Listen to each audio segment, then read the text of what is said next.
justice system. The people are represented by two separate yet equally important groups: the police who investigate crime and the district attorneys who prosecute the offenders.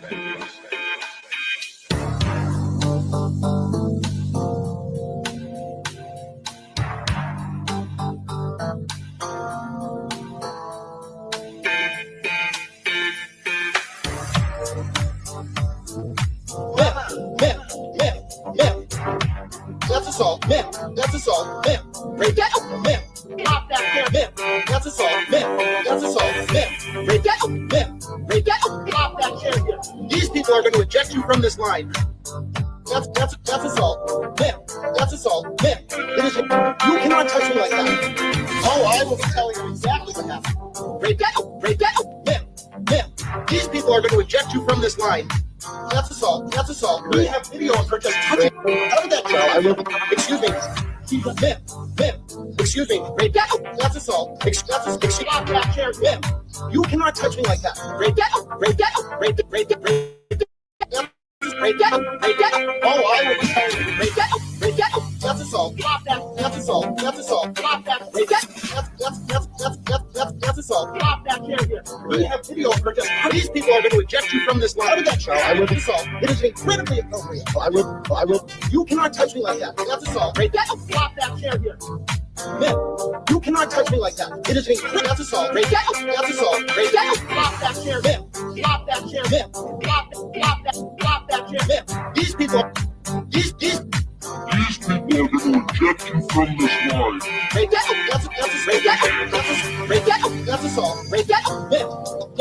Break that up. Oh, I will. That's assault. Oh, I will be telling you exactly what happened. Pop that chair here. That's assault. Break that up.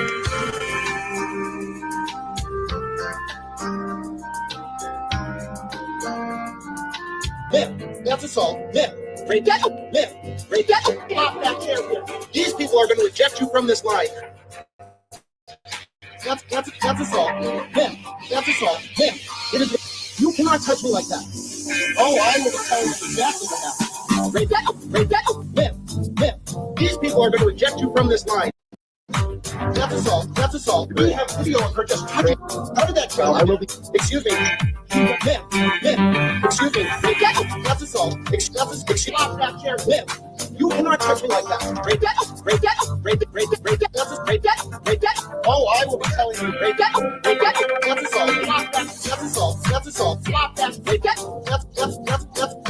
That's assault. Pop that chair here. We have video of her just. These people are going to eject you from this line. Out of that chair. I will be assault. It is incredibly appropriate. I will. You cannot touch me like that. That's assault. Break that up. Pop that chair here. You cannot touch me like that.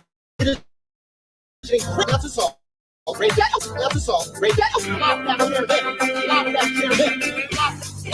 Pop that chair. These people are going to eject you from this line. Break that up. That's break that up. Break that up. That's assault. Break that up. Break that up. Oh, I will. That's assault. That's assault. Oh, I will. That's assault. That's assault. That's assault. That's assault. That's assault. That's assault. That's assault. That's assault. Oh, I will. That's assault. That's assault. That's assault. That's assault. That's assault. That's assault. That's assault. That's assault. That's assault. That's assault. Oh, I will be telling you. That's assault. That's assault. That's assault. That's assault. That's assault. That's assault. That's assault. Oh, I will be telling you exactly what happened. Pop that chair here. That's assault. Break that up. That's assault. That's assault. Oh, I will be telling you. That's assault. That's assault. Oh, I will be telling you. That's assault. That's assault. That's assault. That's assault. That's assault. That's assault. That's assault. Oh, I will. That's assault. That's assault. That's assault. That's assault. That's assault. That's assault. That's assault. That's assault. That's assault. The Commonwealth, if they need to give them a weekend, No. possible. But also, I need weekends.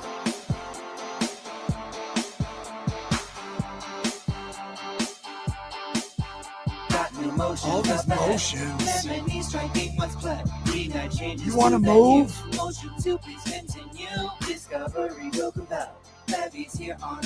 That's me. I'm not going anywhere. Oh, trust me, you'll be in court. Trust me, Mr. Jackson.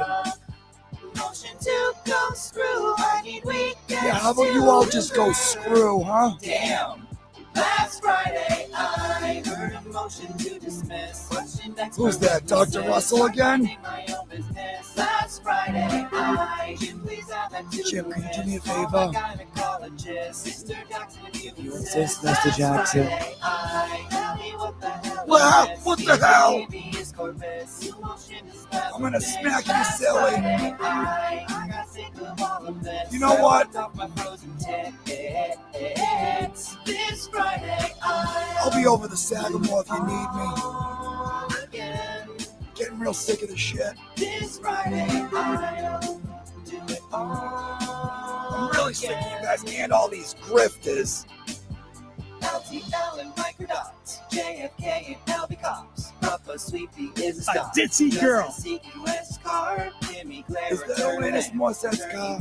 Only man. Youngest jerks on cottage jail. Mazel tov, brother, counsel. Oh, we'll find you a way here, Mr. Jackson. Don't you worry. Hey, how about a motion to go fuck yourself? How does that sound? Damn. Last Friday, I've heard every motion there is. Expert witnesses. I wouldn't mind bringing in that pocket Last though. Friday, please add that to the list. I gotta call my doctor. Mr. Jackson, if you insist. Last Friday, Valley, what for God's name? I'm gonna smack that 5 fingers right across the face. I walked off my frozen tank. This Friday, I'll do it all again. This Friday, I'll do it all again.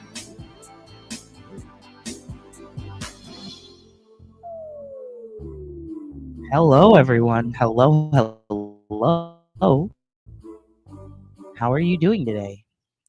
Hello, my little angels. Listen, it's been very busy. I've been very, very busy. I have been, A, getting kind of sick, but B, I have been cleaning up all the audio from trial number 1. I've got some time off of work. So I was like, let's go back and do this so that when people start watching it, gearing up for trial 2, maybe they will use it and we won't have to listen to the horrific fucking audio from trial 1. It was so bad.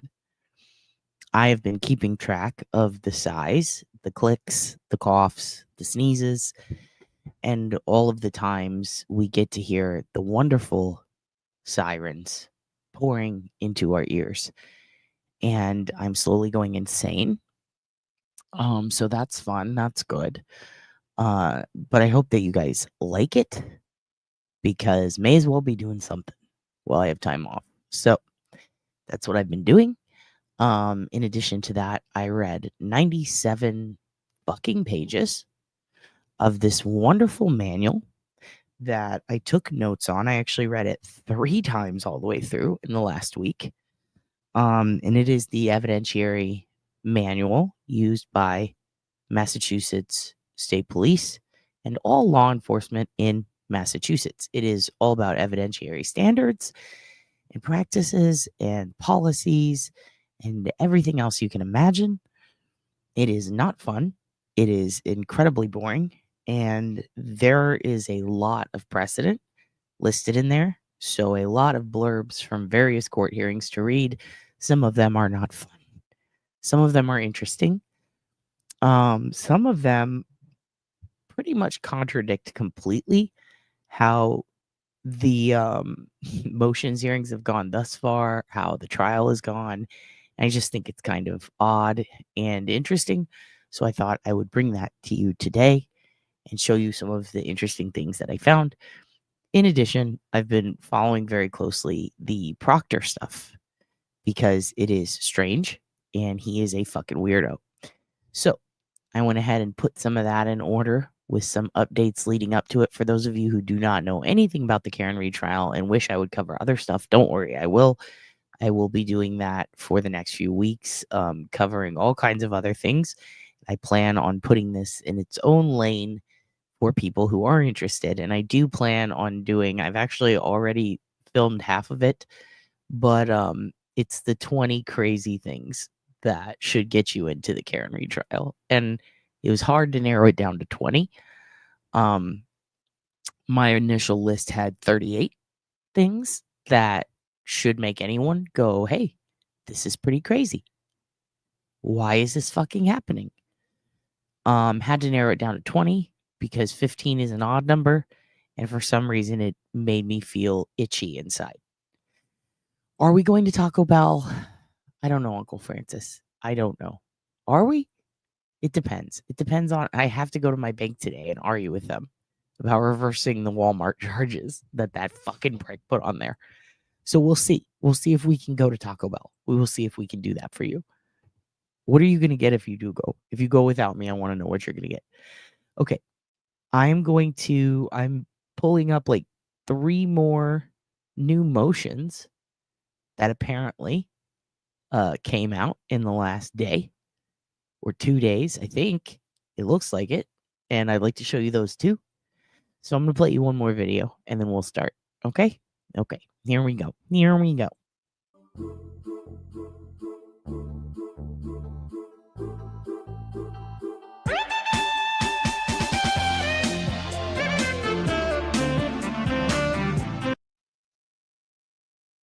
We've got Messi, Dolores, Shenis. By the way, there are at least 4 of you in chat who I watched this and said, could this be them? Is this them? Because it sounds like them, and this lady behaves like them. And if you haven't seen this footage, oh boy, you're in for a treat. God, I love her. This is how trials should go, in my opinion. Shenis. President of Maine, Your Honor. Does she have an attorney? All right, now, sir. Go ahead, ma'am. Okay, we need a photo order for her and a med screen. Okay. Right here, click over, right here. Now. Ma'am. Okay, ma'am, you've been charged with resisting arrest and violating an injunction. Now, state, I know she's out on bond on a case, right? She's out on ROR in the case. Pre-trial. Does she have any priors? No, Ma'am, I'm talking to the prosecutor right now, all right? So just give me a I'm moment. sorry. Sorry. What? Patrice, do you have anything? Did you talk to the alleged victim? No, Your Honor. Right. Judge? Yes, sir. Got an issue with probable cause. What is it? I'm not so she's charged with violating the injunction. There's nothing in the probable cause affidavit to indicate that she was technically served with the injunction. Case 150000970.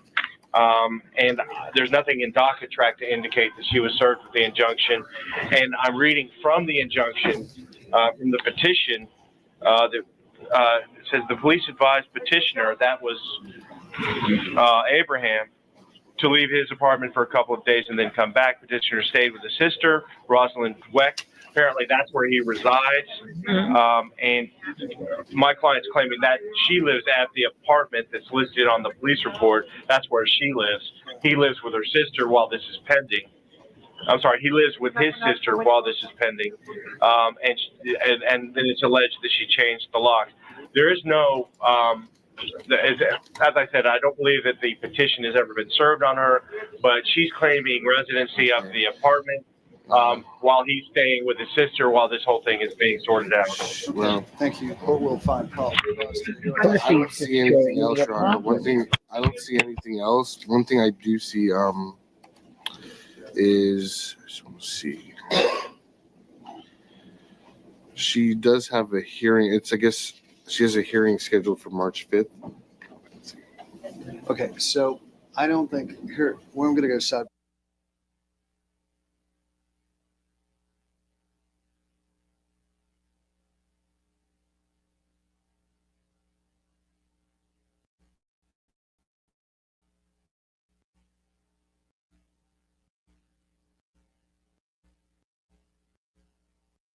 you are to stay 500 feet. Abraham, shine, ensure that you have. Ma'am, I'm going to find probable cause. I'm releasing you ROR to pretrial release. You're going to have a GPS ankle monitor on. That's going to ensure that you have I no wasn't in that contact twing. directly Next or thing you indirectly with the protected party. Abraham, shine us. You are not allowed to call him, text him, email him. You are to stay 500 feet from him at all times. That's where he lives, where he works, anywhere in between. Ma'am, you're getting a second chance on this case.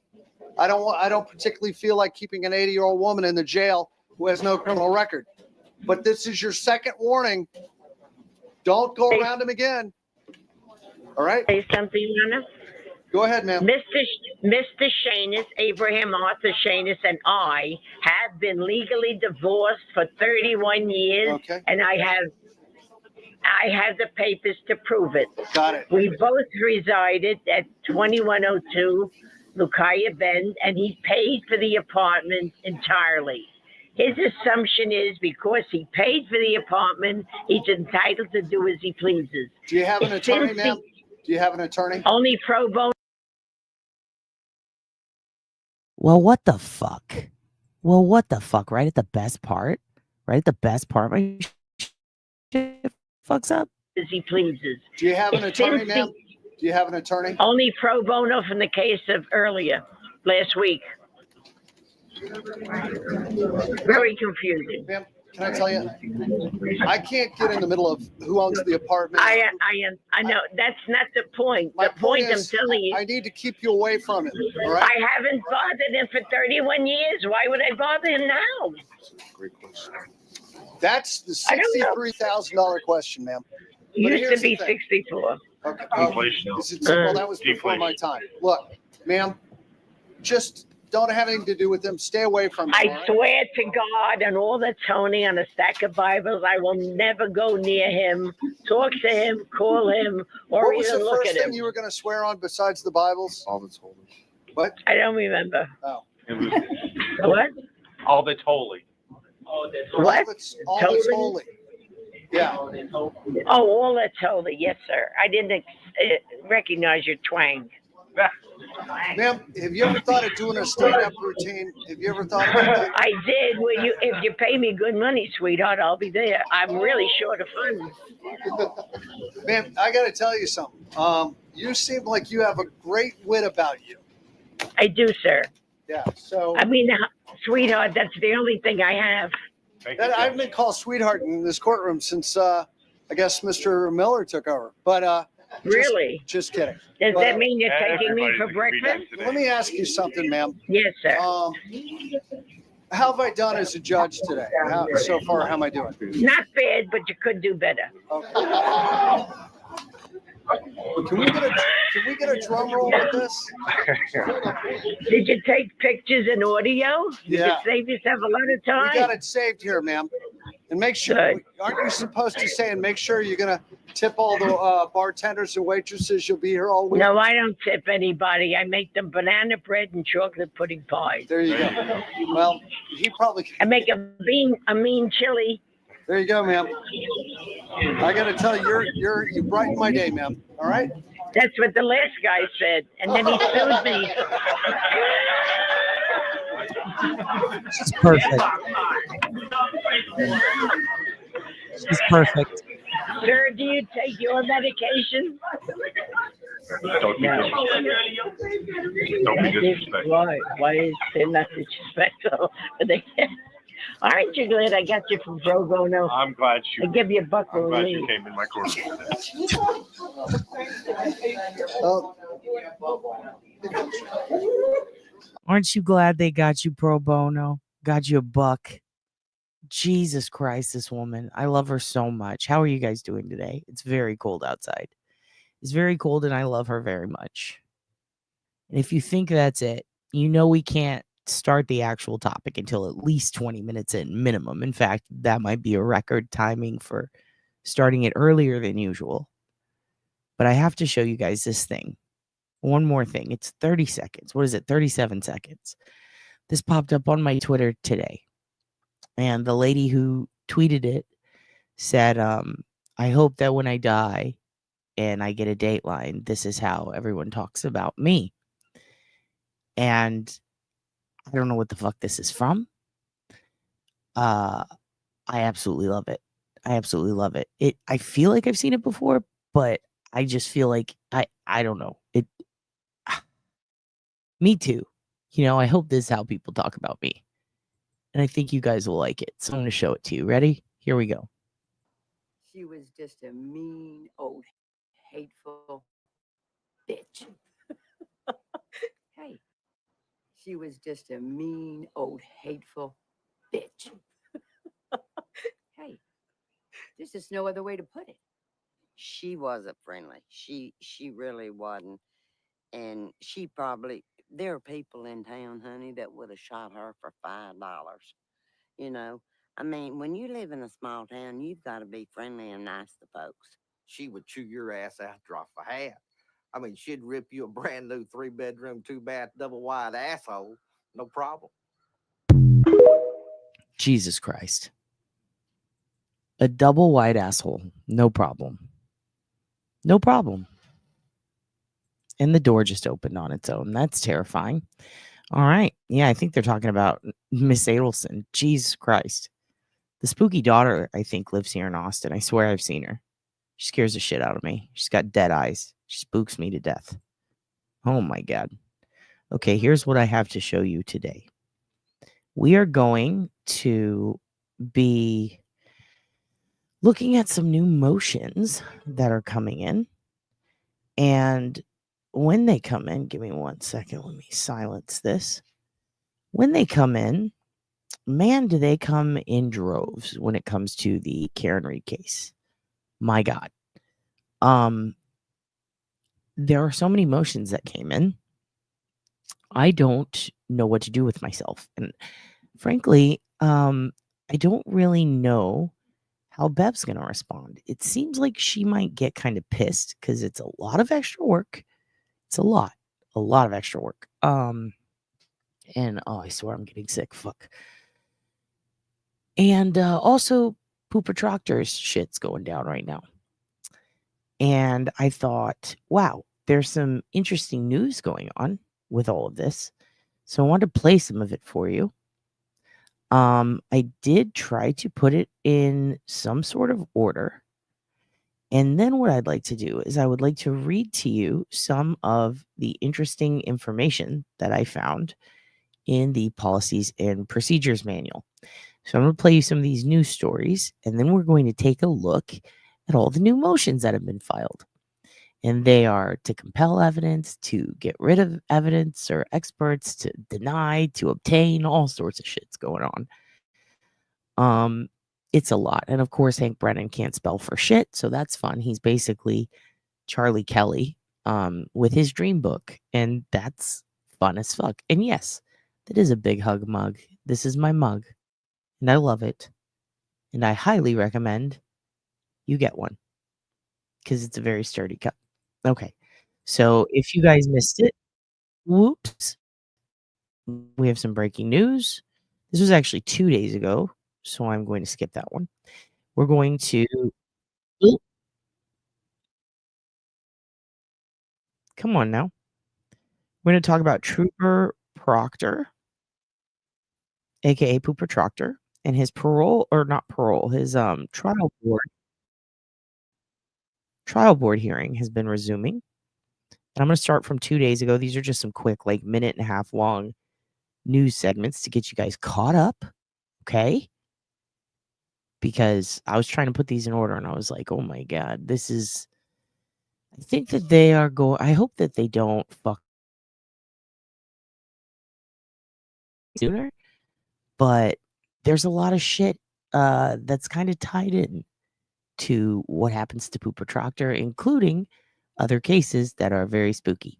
So here we go. All happened to State Police Trooper Michael Proctor, who was the lead investigator in the Karen Reed case. Now, he appeared before a disciplinary board for a second day of testimony today. WBZ's Louisa Mueller is live in Framingham. Louisa, any indication when the board's going to make its decision? Well, Lisa, David, we've had 2 full days. No word yet on whether or not there'll be a third. What we do know is that there's no reason for the trial board to rush this at all. They can weigh the evidence, make a determination, then they write a report, which is not public, by the way. Then they have to give that to the colonel, who has the ultimate sign-off. She's a whack job. Trooper Michael Proctor's very public reading of his texts before the Karen Reed trial led to his own private trial before his state police superiors.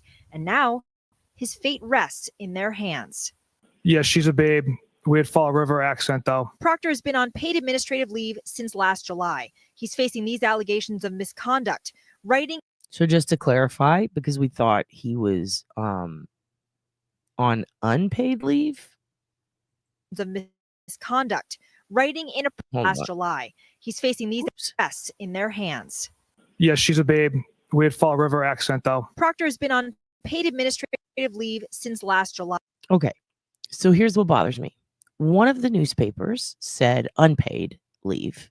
Turns out paid. Paid. He's been getting paid.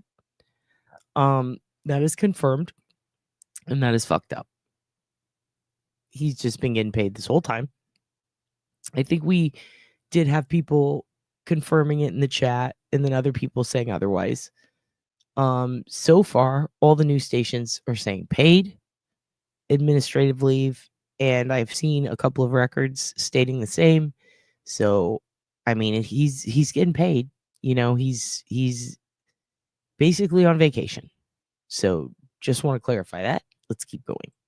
Why? He's facing these allegations of misconduct, writing inappropriate texts on his personal phone about Karen Reed while he was the chief investigator of John O'Keefe's murder, and revealing investigative information to family and friends, plus drinking, then driving a state police cruiser.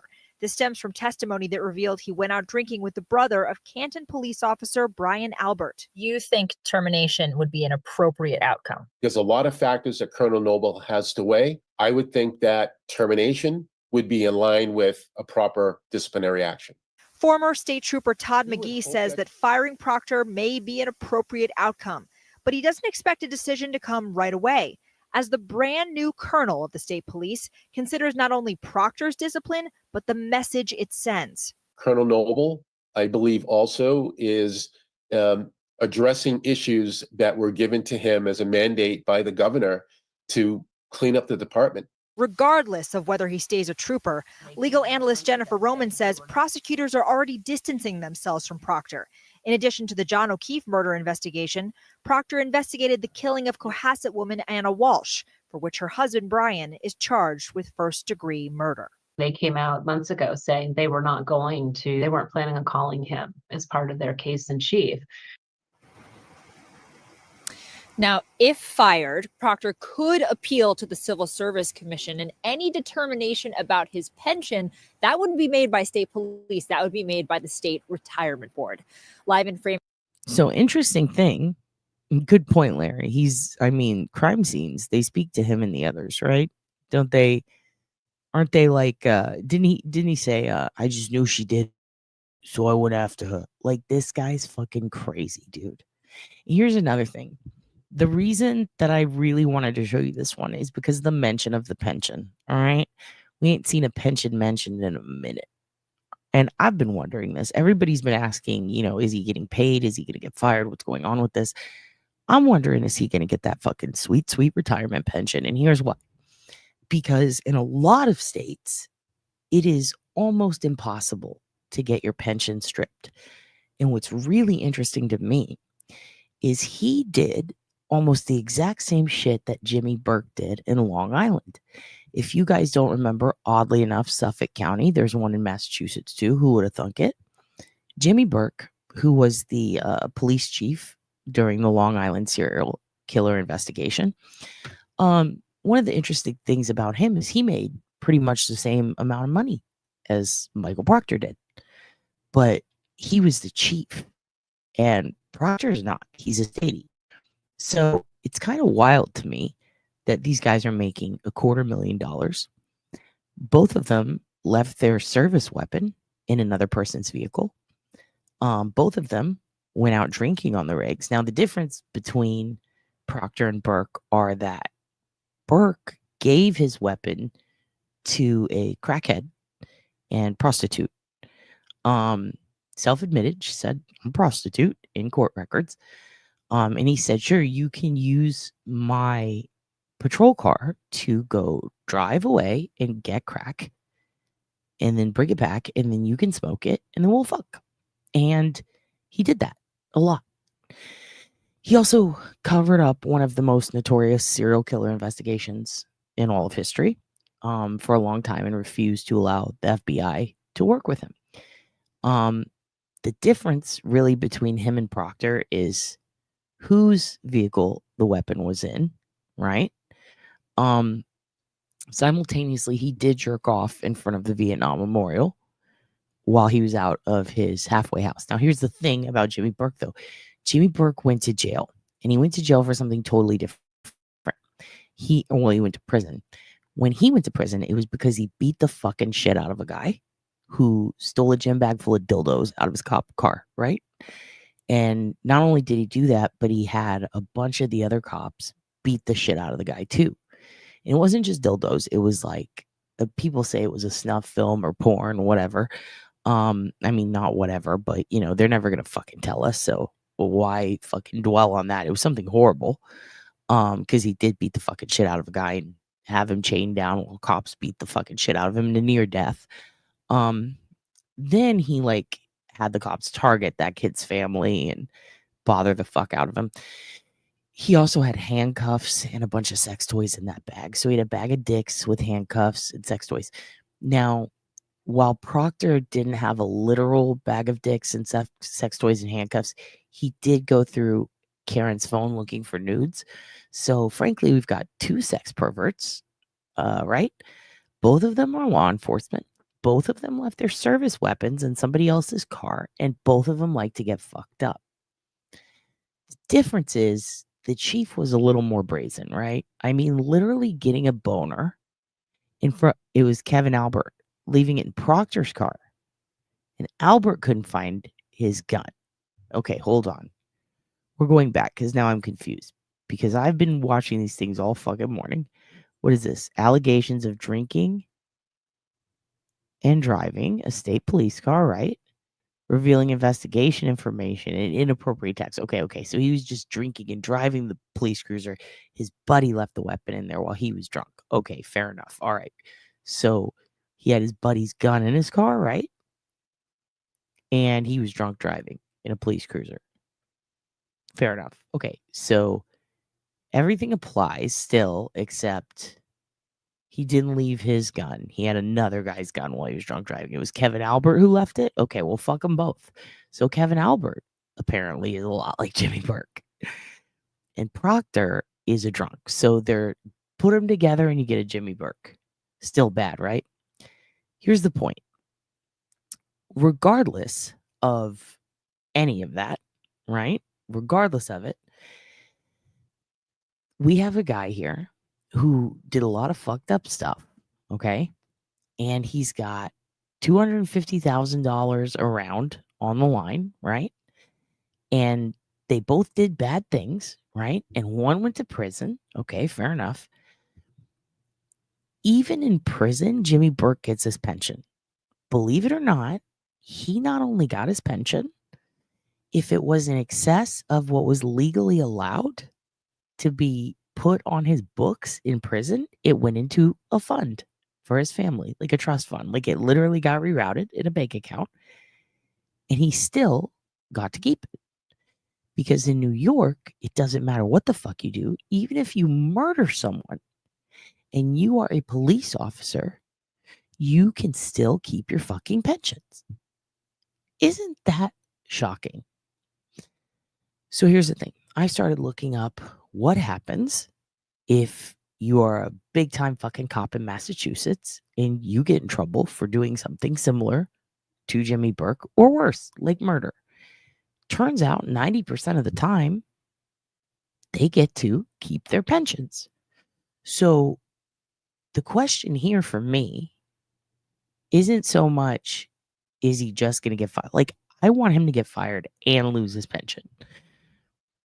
Because right now it's looking like if they follow precedent, if they follow, I mean, really the rules set forth, which are not rigid and unflinching, this guy is still going to get, that's right, you're paying for it. He's still going to get his pension no matter what. Like it's just, it seems like that. Because again, you can literally take part in a murder. You can be a disgraced cop who kicked down a door of a drug house one day and the next day was dealing the drugs, handing them to the dealers, and you're still going to get your pension. Historically, almost all of them have gotten to keep them even while behind bars in the state of Massachusetts. That scares the shit out of me because it's like, well, then what's the fucking point, right? Like, he gets fired, sure, but he still gets his pension? He doesn't have long to scoop by without it. It's just disturbing that he's making about the same amount, right? Him and apparently Kevin Albert are all fucking up. They're doing Berkey and shit, and it freaks me the fuck out. With that said, let's keep going. Inappropriate texts on his personal phone about Karen Reed while he was the chief investigator of John O'Keefe's murder, and revealing investigative information to family and friends, plus drinking, then driving a state police cruiser. This stems from testimony that revealed he went out drinking with the brother of Canton police officer Brian Albert. You think termination would be an appropriate outcome? There's a lot of factors that Colonel Noble has to weigh. I would think that termination would be in line with a proper disciplinary action. Former State Trooper Todd McGee says that firing Proctor may be an appropriate outcome, but he doesn't expect a decision to come right away, as the brand new colonel of the state police considers not only Proctor's discipline, but the message it sends. Colonel Noble, I believe, also is addressing issues that were given to him as a mandate by the governor to clean up the department. Regardless of whether he stays a trooper, legal analyst Jennifer Roman says prosecutors are already distancing themselves from Proctor. In addition to the John O'Keefe murder investigation, Proctor investigated the killing of Cohasset woman Anna Walsh, for which her husband Brian is charged with first-degree murder. They came out months ago saying they weren't planning on calling him as part of their case in chief. Now, if fired, Proctor could appeal to the Civil Service Commission, and any determination about his pension, that wouldn't be made by state police. That would be made by the State Retirement Board. Live in Framingham, Louisa Moeller, WBZ News. Louisa, thank you. Then these revelations come as both sides are facing deadlines this week set by the judge for pretrial motions. Essentially what's happening is both sides are trying to control what evidence the jury will see and hear at Reed's second trial. After John O'Keefe didn't come home that night in January of 2022, Karen Reed says she pulled her SUV out of their driveway and went to look for him. The portion of this video in the still shot presented identifies a missing, damaged rear right taillight. Prosecutors say the taillight is damaged because hours earlier, Reed had backed into O'Keefe and left him to die. But the defense says the taillight was damaged because while backing out of the driveway, Reed's SUV bumped O'Keefe's parked vehicle.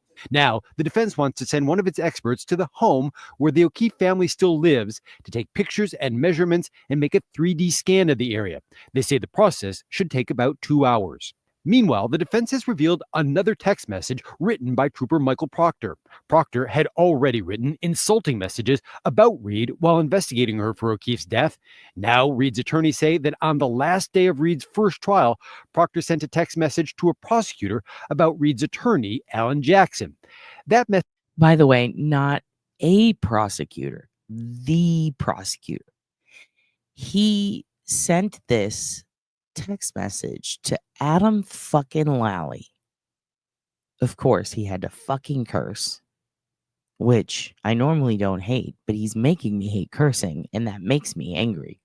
Message says, yeah, didn't watch Expletive Jackson's closing argument for good reason. Like all of us, the anticipation and anxiety of verdict has us all on edge.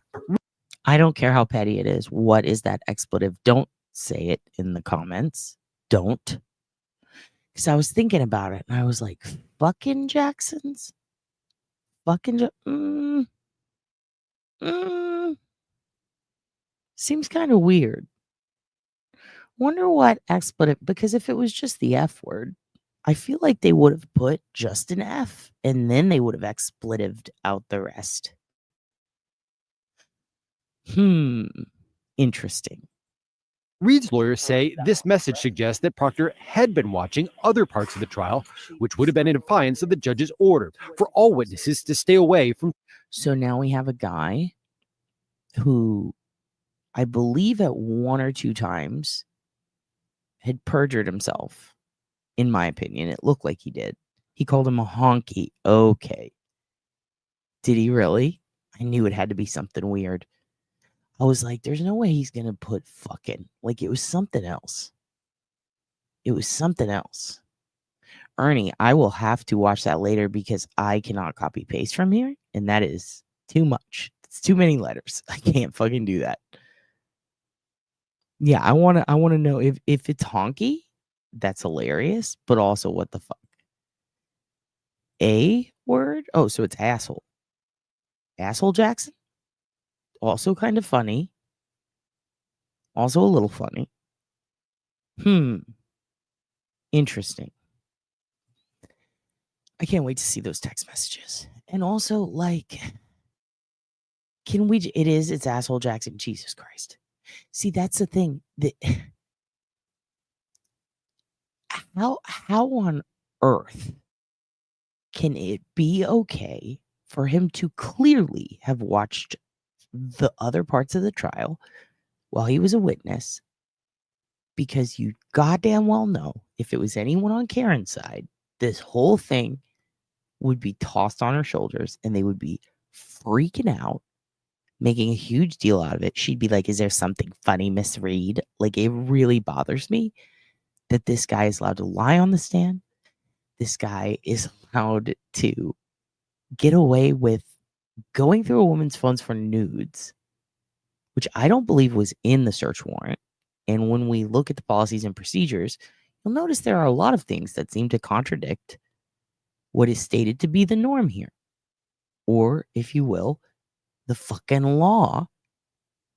And it's really disturbing. It's really disturbing. I kind of can't believe that now we're sitting here finding out that not only did he totally ignore Bev's directions to not watch others' testimony, not only did he fucking ignore that, he was texting with the prosecutor. Like, how much more canoodling and conniving can you get? Trial coverage. The defense says that might have let Proctor or other witnesses change their stories. And as a result, the defense says this time it wants to keep certain pieces of evidence secret from the prosecution until after the second trial begins. Michael Proctor is already on suspension, and the state police are holding hearings to determine if he should face additional punishment, including possibly being fired. Live in the newsroom, David Bienick, WCVB. He should be whipped with bags of dicks. They should take all the dicks of all the cops in Massachusetts. They should rip them off. They should put them in a bag, and they should beat him with a bag of dicks. That's what should happen to him, frankly. Yeah, dude, trust me. I'm in Texas. I get it.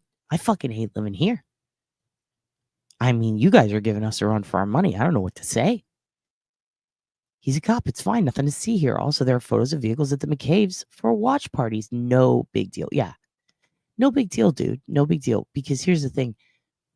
Proctors and Alberts are besties all over Facebook, all over Twitter, all over Twitter. Nagels and Proctors are friends all over Twitter.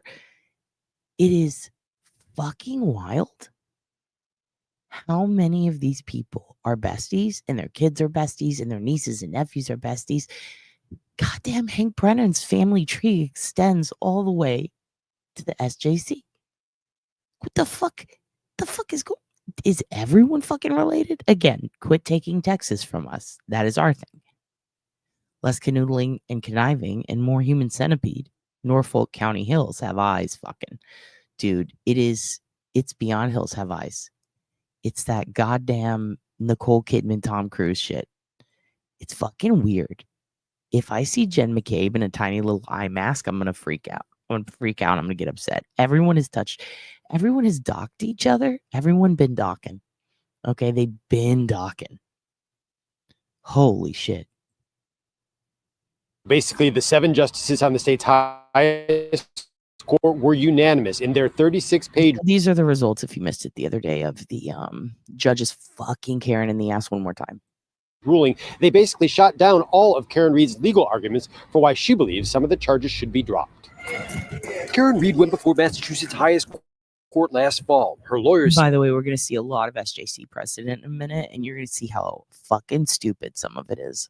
Saying they'd been in touch directly or indirectly with 5 jurors from Reed's first trial, who claimed the entire jury was ready to find Reed not guilty of murder for the death of John O'Keefe. Defense counsel brought a really Hail Mary type arguments here. Now, the Supreme Judicial Court has ruled it does not matter what the jurors agreed to behind closed doors, only what they told the judge through a series of notes. We find ourselves deeply divided by fundamental differences in our opinions and state of mind. The justices said requiring jurors to formalize their verdict in open court, quote, ensures that the verdict agreed upon in private truly reflects the unanimous and deliberate judgment of each juror. Yeah, isn't Kathy like her sister-in-law or some shit? Or she was like besties with her sister-in-law? And don't forget Francis, her husband Francis. Her and Francis are definitely husband and wife. I 100% believe that Venmo. And I'm very interested in wondering why they didn't fucking talk about that more. Like, I get it that she shot that shit the fuck down, but I feel like that combined with all the other connections could have been a really, really, really good case for, hey, this is a bunch of people who fucking know each other, and it looks really bad. Like, I don't think they care, but it looks really bad. It keeps getting worse. Why is the FBI not pulling that thread is a great fucking question. They need to get their asses in gear. It makes me wonder if they're waiting for the Proctor hearing to finish. Under public scrutiny, rather than a tentative compromise. And they went further to say. And by the way, I want to go further to say that is what I truly believe. I think that the reason the FBI hasn't pulled that thread yet, I truly think they are waiting for Proctor shit to finish. I do think I do think it has a lot to do with that. And I think so because they have mentioned that there was an investigation into someone high up, and I believe people were speculating Higgins. I think they may have even said who, but I really do think that they are still investigating and following very closely Proctor, and I do think that I don't know. I know it might seem silly to some people, but I do think Kevin from South Boston calling it on JFK could have prolonged it. Like, I don't know why. I just get this feeling that they're like, oh, what now? Like, they've been watching Higgins. Like, I just get a feeling. And again, don't trust your gut. Who fucking knows? The crime scene doesn't speak to me here. But there's something going on there that's really weird. And I definitely think it's going to involve 2 higher ups. ATF and Stades make total sense to me. And if you look up a lot of the older cases that the FBI is involved with in conjunction with Massachusetts and the corruption there, you see a lot of familiar names. Oddly enough, Brennan is definitely one of them. But I do think that it's going to have something more prolonged to do with Proctor and with Higgins. If you ever did this, you would open up a Pandora's box, my words, not theirs, but of confusion and uncertainty. So it's a pretty clear win for the prosecution, not surprising, and a setback for the defendant at this stage. Yeah, I think Morrissey is easier to get, though, and I think he's political. Like, that's political shit. I feel like the FBI is more concerned with law enforcement shit, personally. Because when they go after a political figure, it's usually easy, it's quick, it's just a quick scandal, and they're done. If they want to put the axe in Morrissey, I'm sure they could do it any day now, but I think that they're paying attention to his clandestine outings and discussions with others. It's very interesting stuff. Stage. The justices also said Judge Beverly Cannoni was right to declare a mistrial and rejected Reed's argument that allowing the murder charge to stand would violate her right not to be tried again for something she's already been found not guilty of. In a statement, one of her defense lawyers said they are now considering taking this appeal to federal court. Also today, New York-based attorney Mark Betterow joined Karen Reed's defense team. Betterow has also represented the blogger known as Turtle Boy on witness intimidation charges connected to this case. And by my count, he makes the sixth attorney to represent Karen Reed. Live in Dedham, David Bienick, WCVB News Center. Of the states. And I do think it is ironic that Karen's now got 6 attorneys, and this is me being petty, okay? Karen's got 6 attorneys working for her. What was the one thing that Hank really wanted when he was representing Whitey? He wanted 6 attorneys, and he wanted the entirety of the Commonwealth and its taxpayers to pay for those 6 attorneys. And boy, did he throw a fucking hissy fit when he only got 5. Almost $250,000 spent on just those. And he threw a fucking fit. And now Karen's getting 6. She has to pay for it, though, and he's making sure of that. But I really feel like that's kind of a little petty thing that might stick in his side. Like, this woman gets everything she wants. Well, she has to fucking pay for it because you're bitch ass. So, like, get over it, I guess. It's kind of crazy. It's kind of crazy. I feel like Hank is a little jelly. I think he's a little jelly because he's smelly. Okay. Now I'm going to show you guys those motions that they just talked about because they just brought up here. Let me pull them. I'm going to put them up over the screen. These are the motions that have been filed. Or wait, no, I'm going to do the motions next. These are, I want to talk about the jurors. They talked about how there were 5 jurors who spoke up and gave statements. And let's go ahead and start here. So this is one of the ones that Christina Rex tweeted, and I'm focusing on Christina Rex's because she gave a pretty good summary of them all, okay? This one was from the 11th. Info you'll only see on WBZ and everywhere fucking else. All right, so these are the 3, and let's go through them all individually. So first, juror. Okay, wait, no, we got to do this one first. Sorry, guys. After serving as a juror on the Karen Reed trial and seeing the chaos that has unfolded since, it is clear to me that the criminal justice system in Massachusetts needs some work. No shit. Despite being one of the most progressive states in the nation. Okay. So many aspects of our criminal process are antiquated, confusing, and need to be updated. Would agree completely. It would not infringe on the role of the jury to require all trial judges to provide clear instructions that help jurors comprehend all aspects of the job they are tasked with. Similarly, it would not intrude on the jury's function or the sanctity of the deliberative process to require a uniform process for delivering verdicts and verdict slips, particularly in cases involving multiple count indictments. Thank you, Lord. Say it louder. Making these kinds of changes to ensure criminal defendants receive a fair trial seems like the bare minimum our courts owe to those whose liberty is on the line. Great point. Let's continue. Not exactly surprised, says one juror. An interesting situation whereby the truth that the jury was unanimously not guilty on 1 and 3, with multiple jurors signing affidavits swearing to that, and the legal process ramifications of these facts coming to light after the mistrial was declared appear to be in conflict. SJC ruling means that the legal process trumps the truth. At the end of the day, and I've been saying this for a while, it's fucked up. We'll go over that in a second. At the end of the day, there are a lot of pieces to blame to this blame pie from a process perspective. And we, the jury, definitely own a piece, maybe even the biggest, although we aren't exactly professional jurors and didn't know what we didn't know. Fuck, that's a good point. By not making it clear and the jury note that we were only hung on charge 2. That was our mistake. This is a juror admitting to making a mistake. We also didn't know that immediately lead to a mistrial at that point without any further interaction with the judge.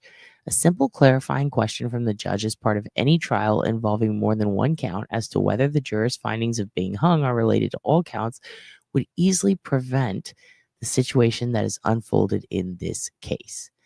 Very fascinating stuff, isn't it? So this juror is basically saying, here, let me teach you how to teach me to be better. And nobody's fucking listening. Nobody's fucking listening. It's very disturbing. It's very disturbing. Oh, yes, Alessi is pro bono. I wonder, is Mark Batterow going to be? I think he is, right? I don't know. I don't know. Okay. So here's the thing about that. This juror made it very, very clear that it did not go how they thought it went and how they were a little bit surprised afterwards to find out all this shit is happening and how basically the entire jury process needs a nice big overhaul. Very interesting stuff, huh? Very interesting stuff. Let me show this one. Okay. There's also new defense filings today in the Karen Reed case. This is from Ted Daniel. In a motion to compel discovery, the defense requests a chain of custody logs for the Canton police station video. Details from Michael Proctor's IA investigation, documents and notes about material law enforcement witnesses in the Sandra Birchmore case, and numerous other materials. The defense also seeks to block a prosecution expert from testifying about the injuries to John O'Keefe's arm. They're talking about the dog bite expert that they have, who basically dissed the fuck out of their expert and is like, that fool ain't qualified. The defense argues the witness is not qualified and is not a medical doctor. Yikes, dude. Yikes. So that's pretty crazy. Okay, here we go. I think that is the Crosby one. Yeah. So this came out today. Marie Russell, or I guess, was it today or yesterday? It was the 12th. It was yesterday. So Dr. Marie Russell, who you all know and love, under oath, does depose as follows. She gave a deposition, basically dunking on this motherfucker hard, dude. The following facts, analysis, and information are based on my own personal knowledge, and I could testify completely about them if called upon as an expert witness to do so. I declare that the following is true and correct to the best of my knowledge, and that I have no personal interest in the outcome of this case. I'm a licensed medical doctor. I'm a badass. I shoot fire out of my ass. I can do anything you need me to do. She goes on, and she says that, sorry, I shouldn't have done that, but she is a badass. Further information about my education and training, blah, blah, blah. Okay, no, I need to get to, okay, she's just talking about how she's a badass here. Where's the good stuff? Here it is. Okay. She talks about how she's read the preliminary report of James Crosby of Canine Aggression Consulting, LLC, dated January 24th, 2025. Dr. Crosby report or report. Dr. Crosby is not qualified to render the opinions and draw conclusions stated in his report. Also, the methodology he uses to reach his opinions and conclusions in his report is incorrect, flawed, and otherwise unreliable. These two overall deficiencies relate to each other, meaning his lack of qualifications likely contribute to his flawed methodology and conclusions, aka he's a dumb fuck, he shouldn't be doing this, and he's wrong. The subject matter or the opinions in his report is the cause of the wounds to the right arm of the defendant. The opinion in his regard are variously stated on page NDAO-1377, 1382, and 1393 of his report. For instance, on page 1382, he states, I was asked to examine the evidence in this case, including images, reports, and the involved dog itself, and determine, if possible, the potential source and nature of the defects documented on the right arm of the decedent, John O'Keefe. I was particularly asked if I could determine to a degree of scientific certainty whether those defects were consistent with a dog bite or another animal bite. I have never heard of one stating wounds to a human as defects, nor have I experienced a non-medical doctor acting on his or her own to determine a medical cause of an injury to a person, antemortem or postmortem. This is a great point. So she goes on to say, these are all the lack of qualifications of Mr. Crosby. We're not going to read all of them, but I am going to put a link to these. I can't remember if it was Ted Daniels or if it was Dag Nammit who posted these, but one of you guys posted these, and I thank you so much for this. I do want to skip to this page because this is where it gets really interesting. He does not state in his report any training in the highly specialized and scrutinized area of forensic photography. He does not state in his report that he worked with a forensic pathologist or medical examiner for any matter addressed in his report.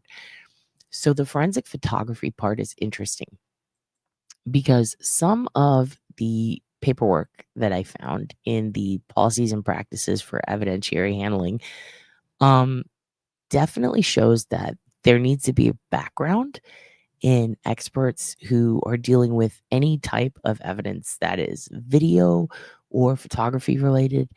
If it is enhanced, if it is altered, this is kind of a big deal.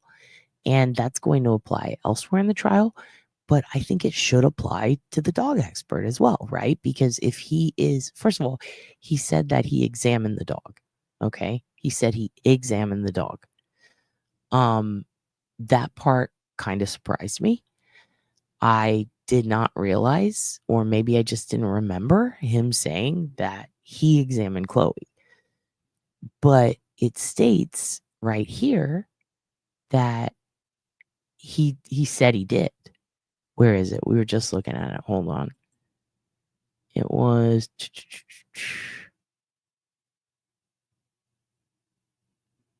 where is it? Where is it? We were just looking at it. Where is it? Yeah, it is up here. Any potential? No. Okay. In his report, particularly whether the wounds on the right arm are caused by a dog named Chloe, but he strays from the. I just read it.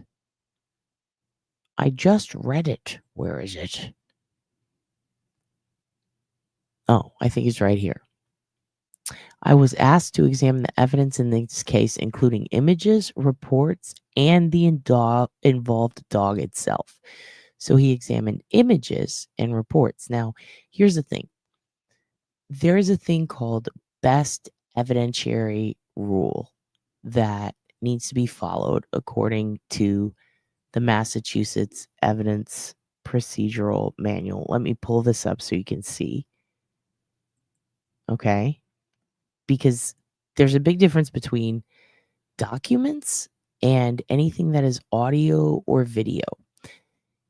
One of them follows a thing under evidentiary matters. One of them follows a best practices doctrine. Let me pull it up for you real quick so that you can see this. Hold on one second. It's on page 76. And by the way, there are 97 fucking pages of this shit. And this goes for GPS, right? Okay, here we go. All right. So the best practices, so that's email and social website. Give me 1 second. Sorry, guys. And also transcripts of recordings is another big one. Here we go. So authentication. Let's go ahead and pull this up for you guys so that you can see it. And I hope that I might have to make it bigger. Okay. So this is the Massachusetts Digital Evidence Guide, I believe. Yep. Nope, that's not right. That's not the one. Hold on. Let me pop this down. Let me pop an H on this box so we know Hornets is on it. Hold on. Oh, I have to do the whole screen. Sorry about that, you guys. I'm having technical difficulties today. Okay, here we go. All right. So this is the Massachusetts Digital Evidence Guide. Okay, this came out in 2023. They still follow it. It gives you the guide on every single thing that law enforcement is supposed to fucking do. Every single thing that they're supposed to do. Now, here's the deal. Evidentiary Matters is not a really great TV show. It is how to handle all evidence. And it goes through everything. It goes through everything. Look, we're on page 68 right here. Let me show you everything that it goes through. This is from the Attorney General, okay? So it goes through the investigation, the search and seizure of digital evidence. Was there a search and seizure? Search and reasonable expectation of privacy, which is interesting because if you go read this and you click on the links within it to see the precedent, you'll see that a reasonable expectation of privacy is within the time frame or the scope of the actual crime. And based on the precedent set here, it seems as though Aruba might have been out of the question. Like, it feels like that was something that they shouldn't have thrown in, and it's always felt that way. But according to this, it might have been beyond the scope. And I find it interesting that that wasn't really pounded into the SJC, because I feel like since the precedent is set by the SJC, it would have been something that maybe they could have not argued with. And I can't help but think back, and let me pop myself in here. I can't help but think back when Homie was being asked a question. Can you show me a federal case where this applies? Can you show me a federal case where this applies? If you go through and you look in this document, it gives you every single case where it not only supports why it applies, but cases where it was shot down and the reason why it was shot down. And I think that's really interesting too, because if you're arguing in front of the Supreme Court, right? Wouldn't, even if it's like for the state, like, wouldn't it be smart or maybe just a good idea to quote them back at them so they can't say shit? And since they give you both sides in this document, I feel like they could have looked it up and just quoted whatever was in it for the for or against side. And it probably would have worked great. It would have been federal. It would have been precedent. It would have been something that they can't really argue with because it came down to being their decision, as in some of them, the sitting judges in some of these cases. So I find that very interesting. Data shared with others or data that is not one's own is a big one. It also goes into the simple fact that not everybody can see this shit if it is considered evidence. I'm very interested in how they are going to spin it, considering a cop who retired had downloaded it all onto possibly a personal cloud. That also goes directly in the face of all of this. Anyway, you can see the warrantless search, all these different things. So let's go down here. There's exemptions to the warrant requirements. You can see what to do when there's encryption, sample decryption protocol, i.e. how to decrypt something without necessarily fucking yourself over so it can't be used in court. Searches implicating attorney-client privilege is kind of a big one. This one, I think, would be really good to consider when looking at the fact that Proctor had Karen's phone and Yannetti said that there could have been something between us on it. You know what I mean? Attorney-client privilege, kind of a big deal. Post-indictment email and file searches is a big one. If she's been indicted, out on bail, and let's say the cops start looking at something specific that she said or done, even though it's after the crime and mayhaps might not be within the scope of it, it's still kind of an issue, especially if it pertains to the investigation. Also think jailhouse calls, incriminating shit that comes after the fact. So that's very, very important. There's also an entire section on taint teams if you want to be a big pervert. Okay. So we're going to keep going. They go into wiretap transcripts. This is what I think is really important for today. The evidentiary matters. Okay. So there's judicial discretion is like the biggest thing. That is our biggest stopping point, I guess. The biggest deterrent to Karen's case, in my opinion, It's just based on everything that I've read. Again, I read this 3 times. It took me 3 times to read it and to get it all fucking together in my head because it is a lot. All right. So I'm going to just read you the beginning of the evidentiary matters, and we're going to talk about why that's important. A judge has broad discretion in the admission of demonstrative aids, including digital photographs and computer generated images. Okay, so the judge has a lot of discretion in what can and can't be allowed in court in Massachusetts. For an example of related flawed evidentiary practice, see Commonwealth versus Minkowski. At a trial for aggravated rape of a child posing as a child in a state of nudity and of dissemination of matter harmful to minors, the defendant's cell phone was admitted into evidence. After some initial ambiguity about how the jury could examine the phone during deliberation, the judge adopted the Commonwealth's position and instructed the jury to limit their examination in the evidence already submitted.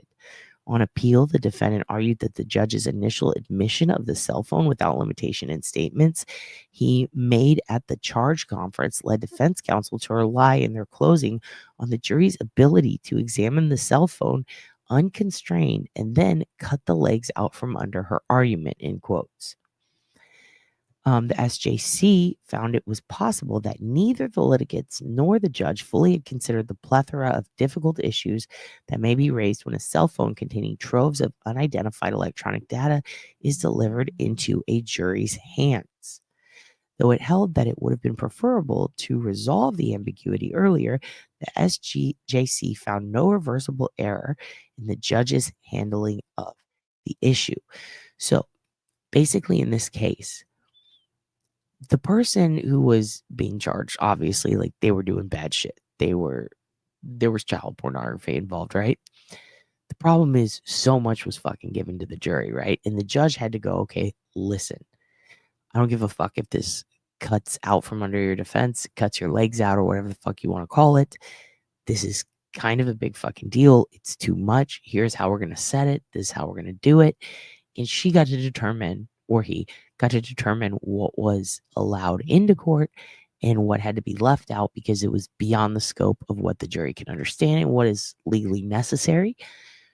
Unfortunately, the precedent that sets, I think, for Karen, especially in the form of audio and digital and photographs and stuff like that, evidence, is that we now have a situation where Bev has very broad discretion in what she allows and why.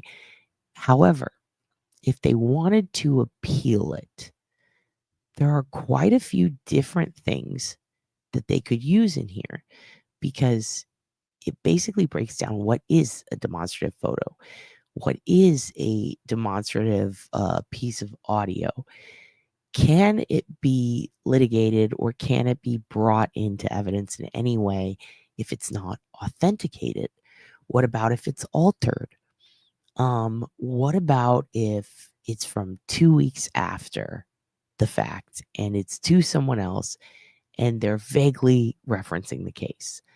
Well, in those cases, sure, it can be up to the judge's discretion. However, when appealed, let's say something was photoshopped and the judge's discretion said, you know what, I'm going to allow this in, and they allow in something photoshopped, that's going to be a big grounds for appeal, right? It's also going to make the judge look really fucking bad.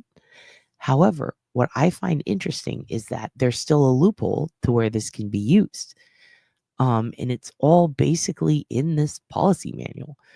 To find that evidence is authentic, and this is a general rule, a judge must determine whether, by a preponderance of the evidence, there is sufficient evidence, including confirming circumstances, in quotes, which is kind of a big buzzword here, to permit a reasonable jury to conclude that this evidence is what the proponent claims it to be.